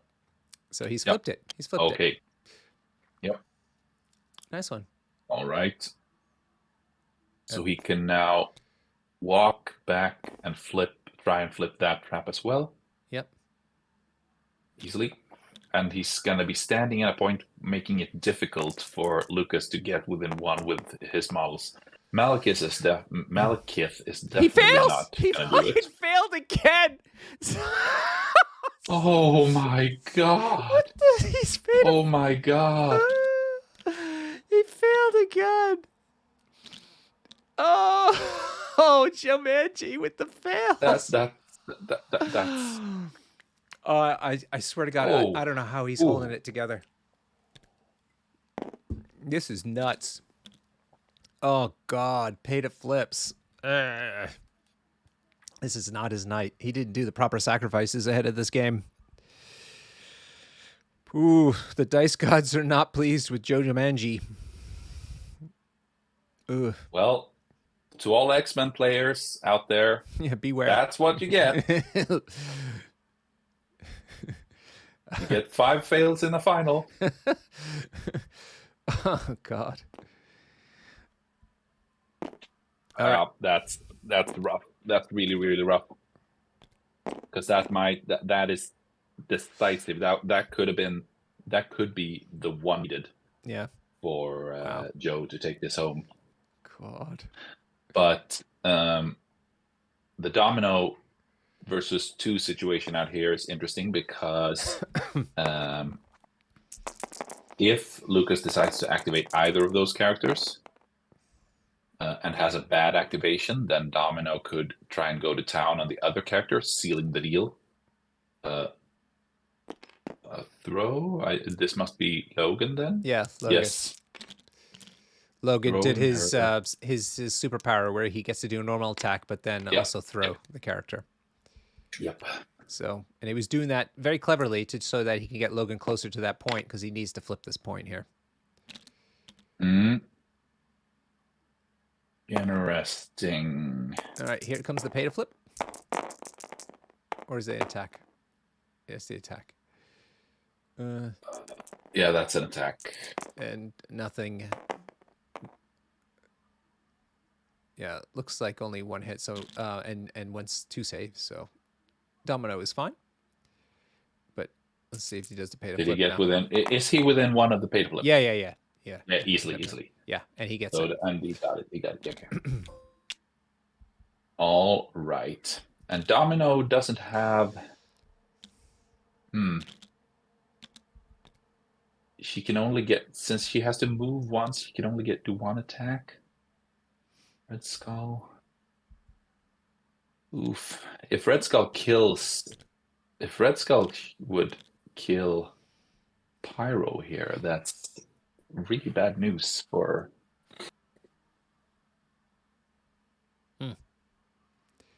Yeah. Yeah, Malekith's pretty gimpy right now.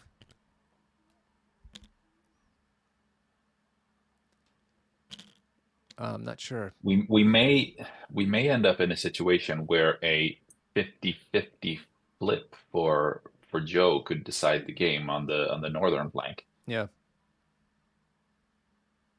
Wow. Because the only healthy characters he has left is Pyro and Hulk, right? Correct. Yeah. Wow.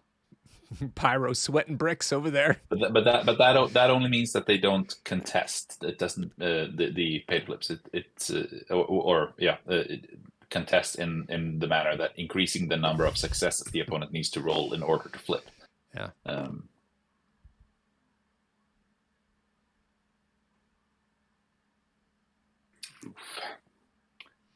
So he's electing to move Storm within 3 of Red Skull to maybe toss him away. So Lukas decided to pass, it seems. Yeah. Yeah. Throwing Red Skull away will likely secure the continued existence of Pyro. So Red Skull is going to take a point of damage, but Malekith will have to do a dodge. And he dodges 1, so he'll be taking 2, I guess. Yep. 6 out of 10. And then Storm's going to just walk over to the point. Yeah.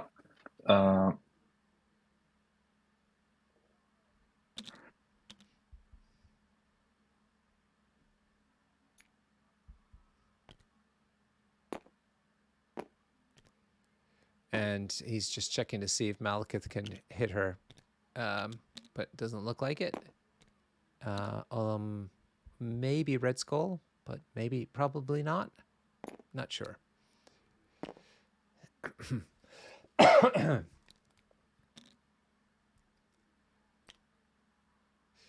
don't think the hop's been used this turn yet. Yeah. Connor from London here is saying Storm's been a monster this game. I agree. She's MVP. Yeah. Okay, that was it for Storm. Now it's back to Lukas. And he's electing, well, he's looking at Malekith moving.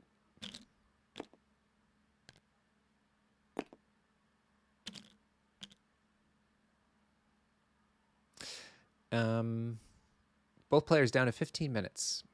But I think this might be the last round of the game. We'll see. Yeah, I don't think time will be an issue.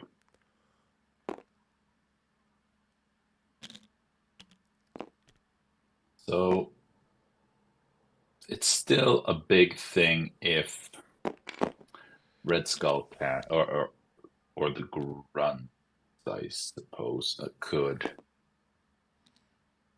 kill Pyro. Bullseye could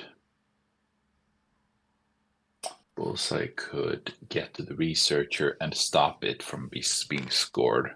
Yeah.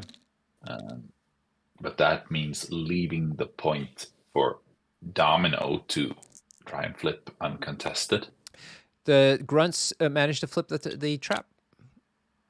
They get the hit. Yep. And thing about Bullseye up north is as well that he is within 4 of Domino and he's on 3 power, meaning that if he does 1 normal attack, he does get enough power for a pincushion, I think, because that's 4, I believe. And that could very well take her down and seal the deal on that side of the table. Red Skull, I think, is out. Not within 3. Yeah. Not within 3. That's huge.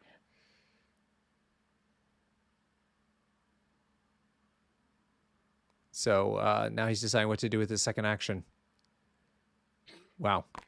So, yeah, that means that Domino gets 1 chance. If he takes out Bullseye, then I think the game is over. All right. Looks like Red Skull's going to go ahead and sit on that point.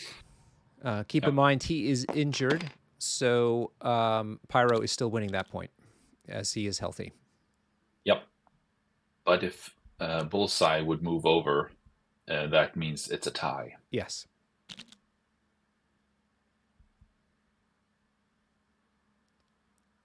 And if it's one of each healthy character on a point, and then another player has an injured person on the point, I'm not sure, but I think if it's a tie, injured characters only count if there are no healthy characters. So if it's a tie in between healthy characters, it doesn't matter if there are injured ones nearby. Yeah. Injured ones, yeah. Yeah, cool. Yep, Gil's agreeing with you. Okay, so Domino looks like it's up to Domino. She needs to... Domino... Yeah. Domino has to one-shot... Oh, well, Pyro does still have his activation left as well. So even if Bullseye moves over, Pyro has 1 chance of killing him. But yeah. Does she try to do pay to flips calls instead? To be made. Tough calls to be made.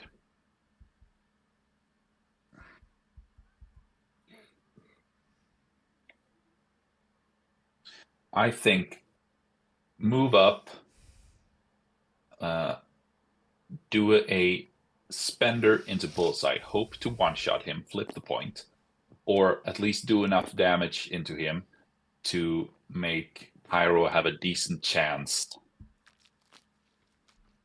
to getting him down if he double moves to the researcher. Because at the moment, Joe is scoring the researcher, and that settles the deal. Yeah. All right. Domino moves forward into Bullseye, and I'm going to presume attack her. Yep. Looks like that's what we're seeing. She's not spending power, though. So, completely fails. Oh my god, his dice has been terrible. Good lord. Well, he did a normal. Yeah, Yeah. I thought he would do a lucky shot, Nothing. the spender. I think that's. Oh my god. Yeah. Okay. Yikes. Lukas is not gonna win this round, but he might make the game last one more. God. Wow. Yep, nothing. Poof. Oh, shoot. And no Doesn't get the flip beta flip. on top No. of that. Well, Yeah, that was not. But I wonder why not spender. yeah, I don't know either. Make a note. Make a note. Make a note for that one. Yeah, so he fails to pay to flip yet again. He gets one success we needed to. Unbelievable. So that leaves Pyro left, but Bullseye and Malekith to go.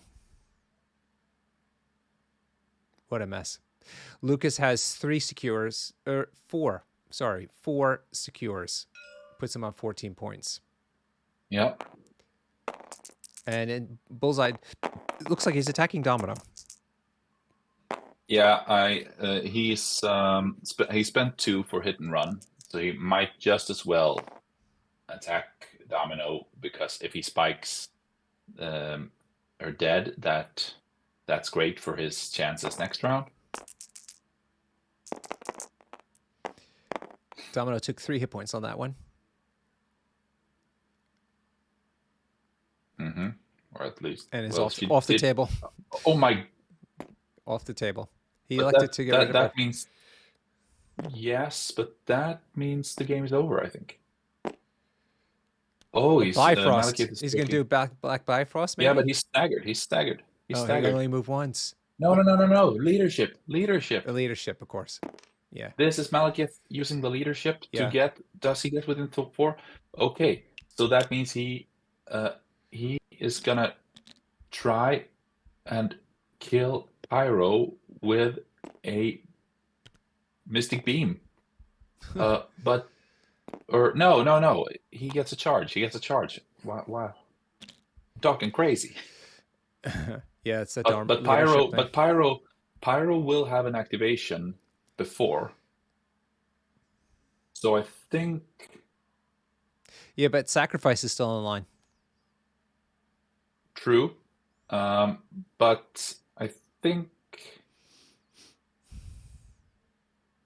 Gosh. Malekith is also on his healthy side, so if he can get within one of the researcher. I think he would just With, move for to the instance- Bifrost thing and then teleport over. Teleport, yeah, but that means he's not attacking Pyro. Yeah. But he's effectively stopped Joe. And now I don't really see Joe winning this round at all. So is Pyro attacking? It seems that way, and Oh my that's God. 0 hits. 0 hits. For God's sakes, Joe. Roll better. Oh. Oh. 1 hit 4. into 1 save, so nothing. Oh, Yeah. he was doing Firewall onto Red Skull. He's doing Sacrifice could do it. Hey, Huggy Bear. Now What he did is put Firewall on Red Skull. That's what's happened there. Yeah, sure, but that's more of a consolation prize than anything. Yeah, but he set himself up in the next turn. Sure, but the only thing that the only superpower Red Skull wants to be using is counting blanks, and he has more than enough power to do that anyway. Yeah. Got a little messy here towards the end, didn't it? Yeah, but it's hard. It's hard. It's easy when we're here sitting here watching this game in a relaxed manner. Harder when you're playing it on the table. Well, we still might see. Oof. Oh my God! Now I think Lukas wins now because he's got 4 secures. Yeah. He's got 4 secures. Oh my God. He doesn't. No, he doesn't win. And we're gonna have another round. No. And I think How is even that though possible? because Joemanji scores nothing, and Lukas scores 4, nobody scores the researcher. Yeah. I'm saying, but now this turn 6. Yeah, Lucas has yeah. four Yeah. secures, and Yes, but Joe doesn't it have people on the depends. top. Yep. Wow, Joe, this is over for Hulk Joe. can flip. Hulk can make Flip it. 2, yeah, Turn it. Yeah. yeah, but still, Um, Malekith is going to eat all those people, and Red Skull too. well, Joe has priority, so if he can kill Malekith, who's doing what now? Traps maybe. Incinerate going on to. I think this is. I think that was Pyro stoking the flames into Malekith, not doing a ton of damage. He did too. 2 damage. Yeah. Yeah, I don't think. Yeah, Hulk did take damage from the trap by the looks of it. He was on 17, and now he's on 18.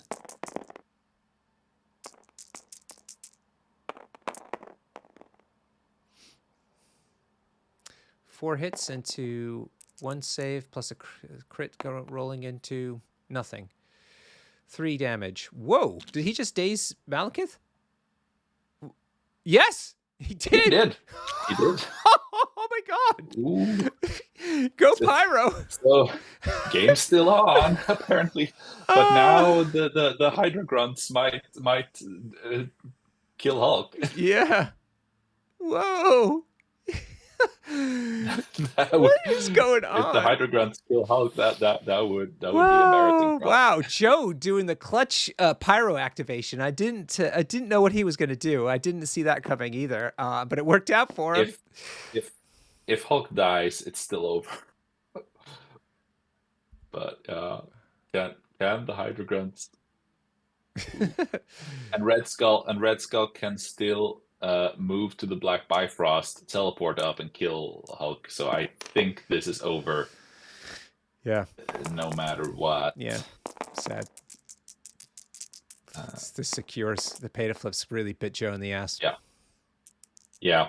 Sadly. So sadly, the game is decided by that, because if one more point at any given time previously in the game would have sealed the deal for Joe. Sure. So I really feel him right now, even though I'm talking about X-Men karma. But that's just a personal opinion of not finding the non-interactive running around flipping pay to flips game plan too amusing. But in this case, it's a bit on the rough end for Joe. It's hard to argue with that. But Lukas finding a way to stay in it and pulling this totally like literally out of his ass. All right, so this is, I'm not sure, I think it's into Storm. I'm not sure, or it could be Pyro, but this is Red Skull attacking. Ooh, is it 2 hits into? But this, okay. 2 hits into 1 save. Is that it? I was under the impression that Red Skull would move and teleport to finish off Hulk. Now it's not over. No. Now, for some reason, Red Skull decided to attack Storm. Only did 1 hit point of damage. Has another attack coming in. Let's see what happens. This is much better. 5 hits, including 2 crits. Into problem for Hulk, though. Oh God, yeah, a lot of hits into Storm. Yeah. If she goes down, then it's still. Well, Pyro is still around. Pyro's still around. He's still scoring the researcher. It's Bullseye. However, he's not. Yeah, it's Bullseye is the problem. Yeah, and another problem is that Hulk does not have enough damage left to use the teleport Yeah, sure. from the Black Bifrost. Sure. All right. And then he's dazed or he's KO'd Storm, so he gets to do his Cabal leadership and he's moving Red Skull onto the point. This is dangerous. Is he body blocking himself now? Yeah, really. I don't know why, because as you said, Hulk can't get over there. Bullseye can probably get there with the move and the climb. Says he can't move Red Skull. He's supposed to move somebody else. Oh, yeah. Yeah, he can't move himself. He can't move himself. He cannot move himself. You have to move another model. Oh, from Blitz. He moved from Blitz. He got the trigger from his attack. Yeah. Oh yeah, Logan. Okay, still now hiding behind that. Logan's gonna go and do it. Should have done it in the other way, in the other order, but it's fine. Logan is also healthy, so he can reach. Yeah, now he can reach the point. So now, yeah. Oh, he's healthy. Oh, okay. Yeah. Wow. Lukas still got this. Wow. Whew. Yeah. Crazy. But credit to Joe playing so hard despite being constantly stymied by those peta flips. Nearly won the game. Nearly won the game despite all this. Yeah. Would have. That fail, for 4 dice fail from Hulk. Yeah. Yeah. But then he could have taken another chance with Storm. Last round to flip that point. But maybe he was tilted by his earlier fails. Yeah, for sure. I could totally see that. That was really frustrating. Yeah. Yeah. So, second attack from Logan, I guess. Yeah. Yep. Oh no, sorry. Logan's done. So it's pay to flips. So Hulk manages to flip one. I assume he's going to go ahead and flip the other. Try to. Yeah, and this. I mean, Hulk could flip both points, double move to the researcher, throw someone. Bullseye still getting there is what changes things. Second pay to flip happening, and he makes it. But maybe is the researcher within one of the truck that easily? My God. And he's still gonna die from bleed if he double moves, so Sure. He could throw. No, it only has 2 power. Yeah, but I think Red Skull is blocking that throw lane. Yeah. And also he will die from bleed.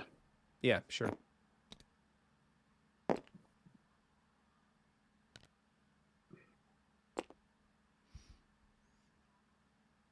Because maybe if he manages to one-shot Logan with an attack, but exceptional healing is still playable, so yeah.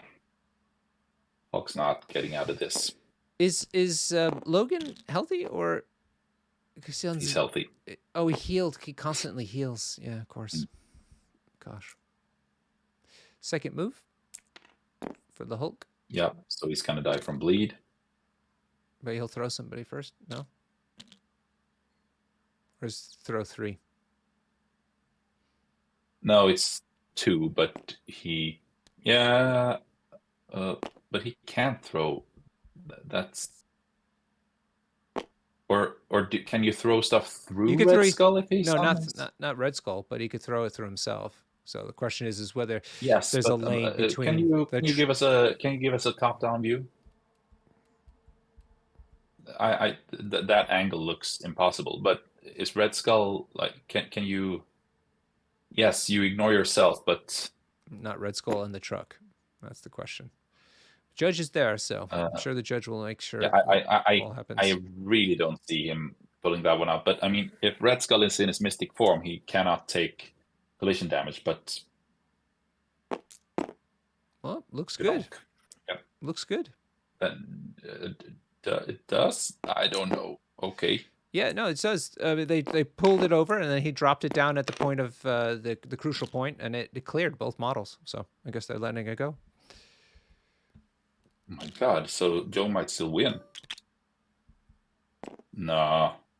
No, he just has to walk Nah, into that same spot. Bullseye can move Walk into the around it. exact same spot Yeah. through Hulk. So yeah, easy. Yeah. Easy peasy. But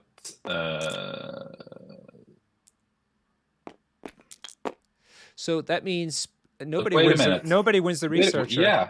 So two. Oh, we're gonna go. It's gonna go to turn 7. No, Joe No, wins. 2. Oh my God! Yes, you're right. That angle was crucial. That angle was at the entire game. Oh my God! Yeah. Whoa! Oh, Hulk managed to flip both of them. Hulk managed to flip both of them, which was so crucial. Yeah, and then did that throw, which is amazing. Wow. Yeah, and I mean, it looked tight. Judge don't is know there. The judge about is it, there. but Judge is there. Judge is there. Judge fine. calls. That's the end of that. Wow. Oh my God! Yeah, I must say Joe. Given those 5 fails, wow. Joe had this coming. It's yeah. Seriously. Those 5 fails were so unlikely that I'm more than prepared to give him that angle. Yeah.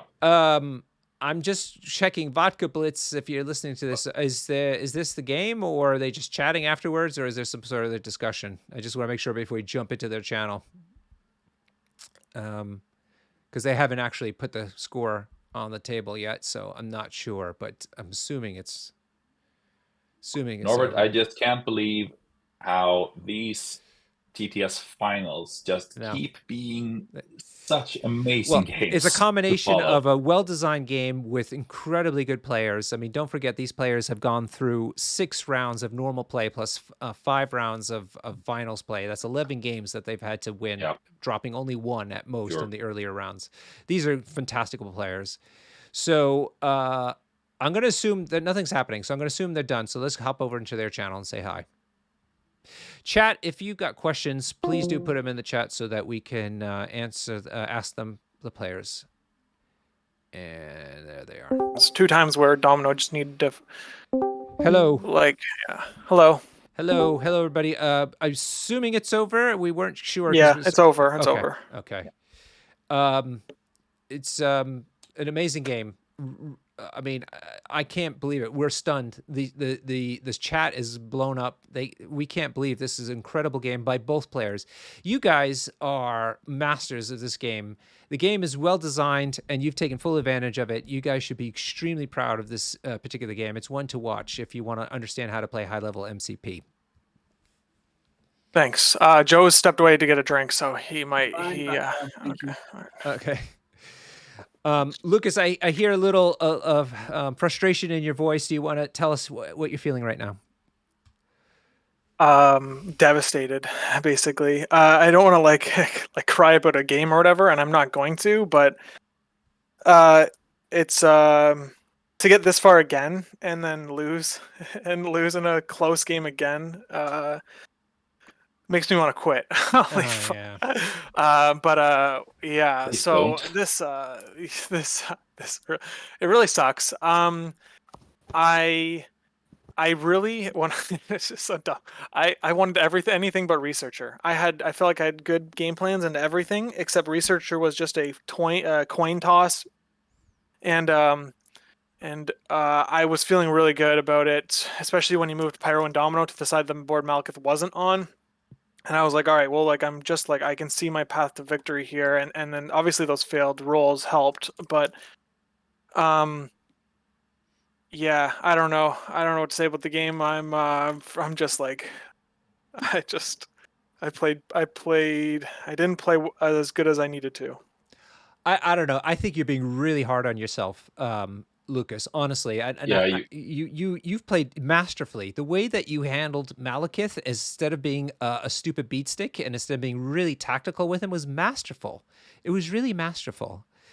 We discussed on several occasions how impressed we were that you managed to pull back on several occasions where it looked like Joe was going to score away from you.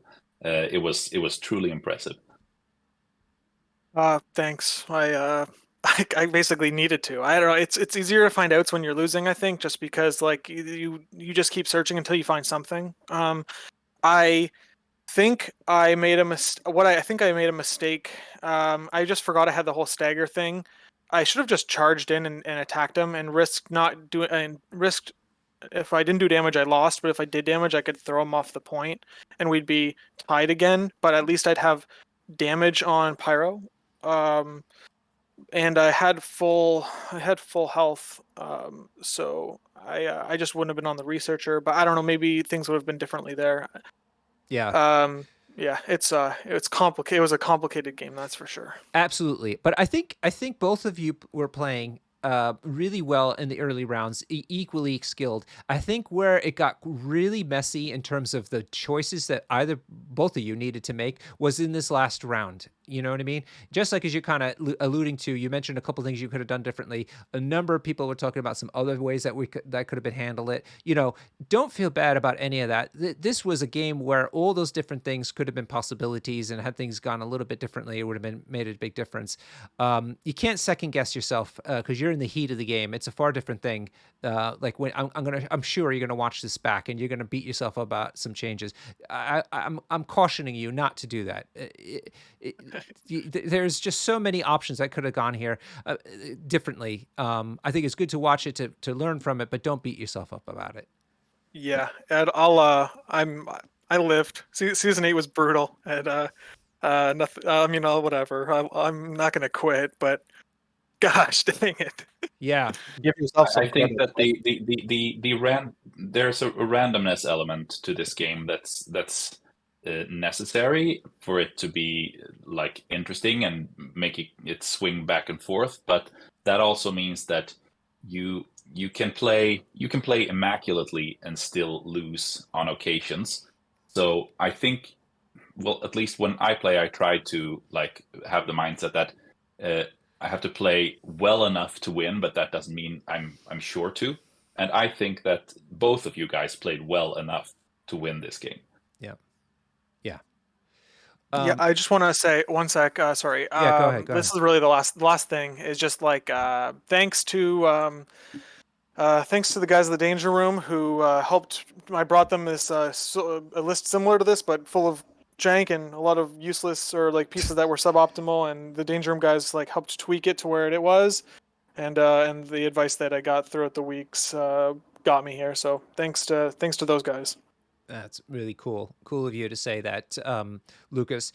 Lucas, look, if you don't want to talk about this, you just say so. But I'm just, we're very curious. You mentioned a couple of things that you felt you did wrong, or the pay to flips that went against Joe were helping, but maybe not enough. I'm just, with your saying it, I'm just really curious to understand where you think that the game changed on you, despite those early failures that Joe had. I think that okay, so I was feeling good. I was feeling really good, and because of the positioning of my characters versus his. Malekith hadn't had any conditions, didn't have any conditions on him yet, and Joe was playing phenomenally well with the range 3 in and out, being where he like it was really tough to break through that because he knew exactly when to be in range 3 and when not to. And he was like moving Skull around, and I was having to like daze his models to like avoid that. But I think like really the turning point was when Bullseye wasn't able to get the daze on Domino, because that would have set up more leadership triggers, and I would have been able to flip his back right portal or whatever Madman trap like a round earlier. Yeah. I think, or I would imagine I would have been able to. But it would have just got me the positioning I needed on my other characters and then the score would have been closer the round before it ended. But yeah, I think that was like that just missing that extra damage, and I think it happened twice too, where Bullseye I needed that, like on that last one there, I needed the 2 damage to KO her. And I got it that time, but yeah, this was like Researcher was the only one I was going to play Cabal on. I was playing X-Men on any single other scenario, and I really didn't want to play Researcher because I wanted to show off my sweet plans with X-Men. Ah, But so I was like really bummed when I got Researcher because I felt like if I won priority, the other 2 this extracts I felt incredibly strong on. And Researcher is like my the last one. Like, there's no other good extracts or ones that I like, so I just go with the Researcher. And sometimes it plays out in a way not in my favor, I guess. yeah. Lucas, was it difficult for you for when Joe chose 18 threat instead of 15? No, I wanted 18 threats. I wanted 18 threat so I could play Logan and I didn't have to play Mystique. 15 threat was the same team, but Logan and Bullseye become Mystique.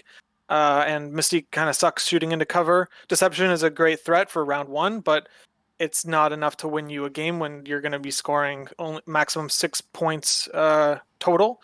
So I was hoping he would choose 18, so I could bring this team, who are all decent, into the X-Men leadership's cover. So I got what I wanted on this suboptimal crisis that I ended up rolling. Right. Okay. Huggy, did you have any?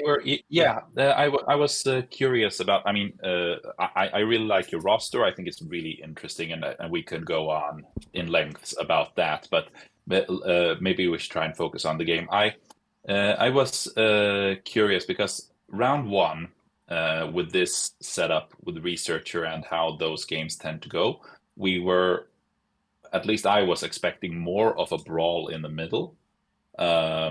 Given how given the deployment of Joe, I assume he was too, with all those characters placed centrally. But then you surprised us by going out on a flank with Malekith. Was the 3 fails on Joe's traps round 1 a factor in that decision, going wide with Malekith and chasing points rather than fighting? No, this was always the game plan. I just got lucky that he missed 1 VP. Like, I think that I would have. I think that it played out the exact same way. He just was down a VP. If everything went according to his plan, I guess like the other option I could have done was he set up a double storm hop on Beast and Storm in the middle. If he only put 1 character there, I would have charged them and attacked them, which because it throws the character out of position for the Hulk hop, and then he has to do at least a move action, and so I'm not taking any serious damage on round 1. But because he had 2 characters for a storm hop options, if I attacked 1, he still gets 2 attacks in me, and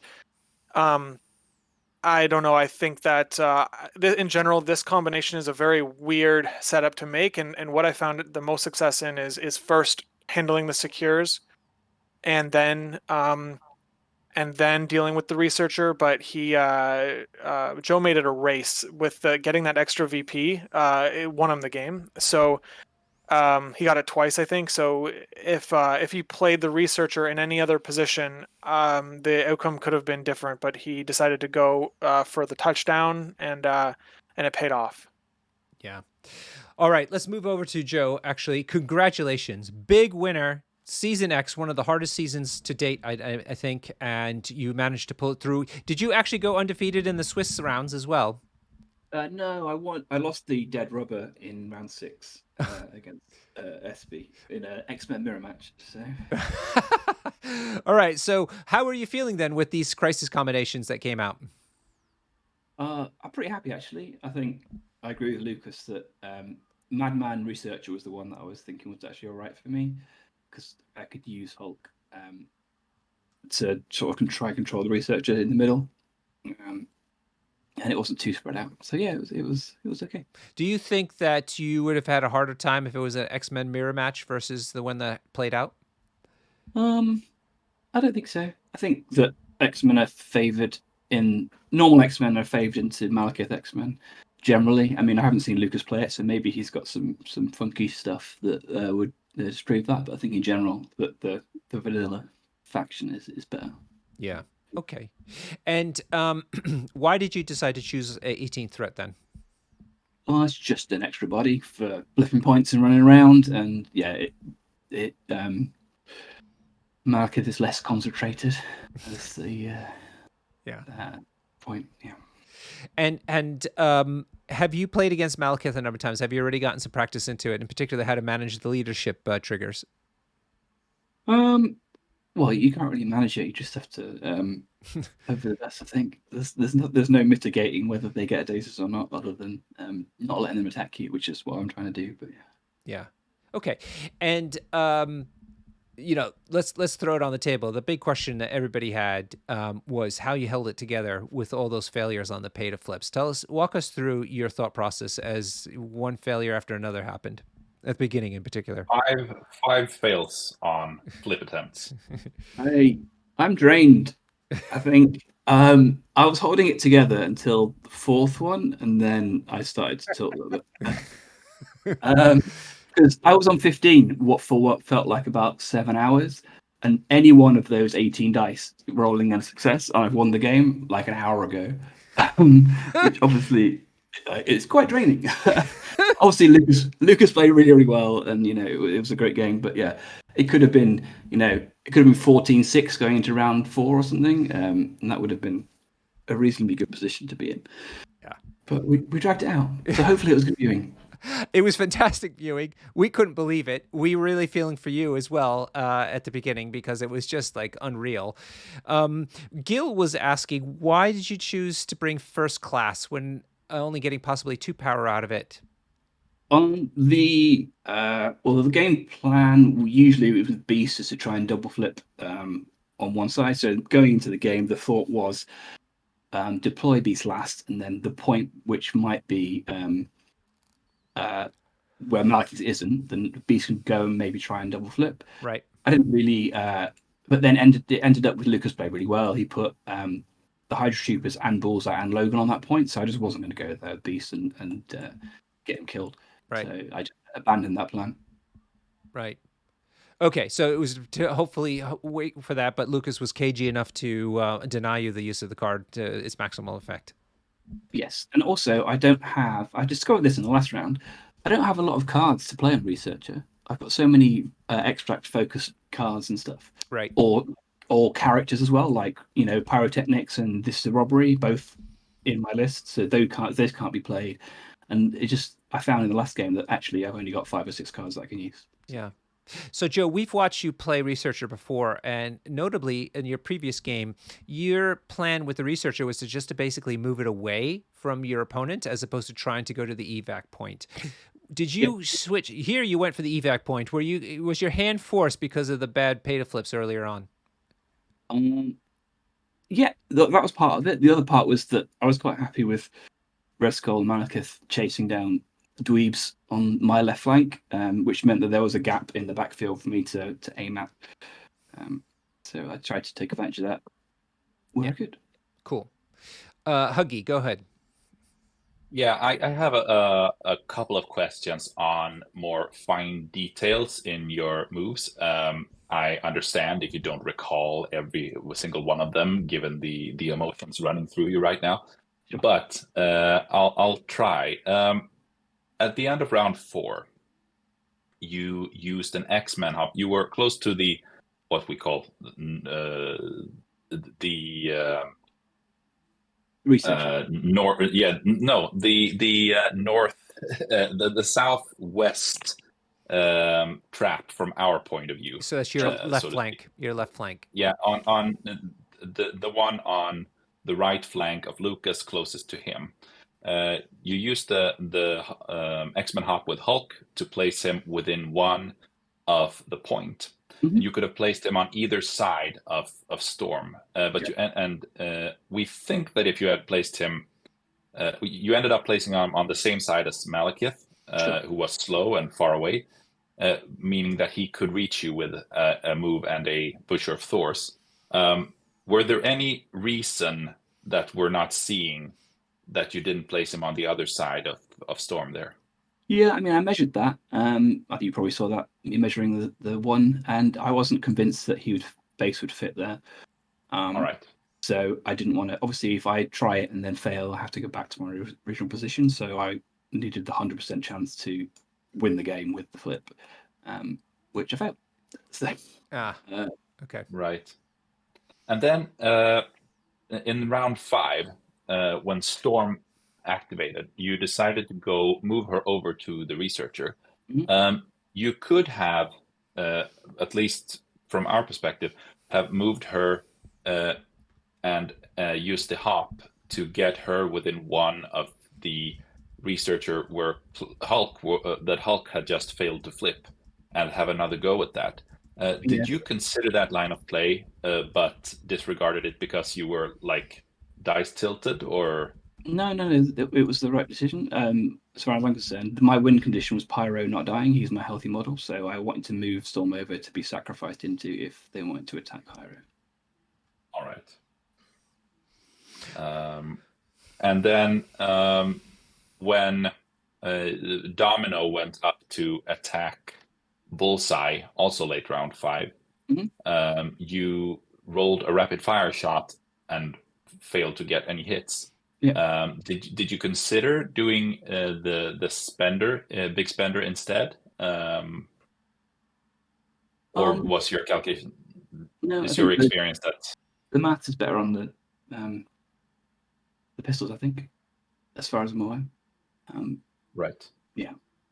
Yeah, because we were debating that even if you didn't manage to kill Bullseye, but managed to do like a couple of points of damage to him, then Pyro could have gotten him down with his last activation because he was still to go, I think. Sure. But yeah, I had to kill Pyro. I had to kill Bullseye there, because if Bullseye dazes Domino, as you saw, then Malthus can move over with the leadership trigger. But then if I don't attack Bullseye, then Bullseye can double move over either way. So I was in a fairly bad position, I thought, at that point. So I decided to try and go for a little bit of a go on Bullseye. See if it worked. right. Joe, any other thoughts about the match that we haven't brought up already? I don't think so. Yeah, I'm still in a bit of a daze after all of that. So. I can imagine you're quite an emotional state, considering how tense this game was and how back and forth it went until the very end. If it's any consolation to either one of you, it was a fantastic game to watch. So you certainly helped the community see what quality MCP looks like. So take some solace in that, if nothing else. But Norbert? yes, sir. I just want to say that thank you. Well, okay, first of all, so thanks for running this, and everyone who is involved with the just the organizing of it. I have a blast every time. I kind of put like my entire being into this competition because I enjoy it so much. But I did want to say that I have a YouTube channel. It's just Mr. Chic, which is like my actual Discord like handle. Not just my nickname, and it's I've uploaded all of my viewpoints of my entire season for season 10 up until top 32, and I will be uploading the rest of them in the next few days, so you can check out my games. I know that quite a few of them weren't recorded, but I've been playing this list, I mean obviously in the roster lock, but from pretty much week 2 on of the Swiss. I've been playing a very similar list to this, so if you are interested in this list, just you can check out those games. And if you have any questions about things that are, if you want to ever ask me any questions about strategy or things like that, with Cabal, and maybe eventually X-Men when I get better with them, then you can always hit me up on the Discords. I like talking about strategy, so Cool. Yeah. Lukas, I dropped you a DM into Discord. If you could take a look at that, but also then respond with your hyperlink to your channel, I'll throw that into the announcement that I put out when I send this game out. Okay, that sounds great. Thanks. Yeah, sure. Quick thank you to Vodka Blitz for being the table judge today. Crucially, to have you here today. So thank you for donating your time to managing this match. Well, thanks to everyone. So you for streaming and organizing, and to all the players in the cuts who were really, really nice, and all my the other accusers who also helped during the finals. Yeah, thank you for that.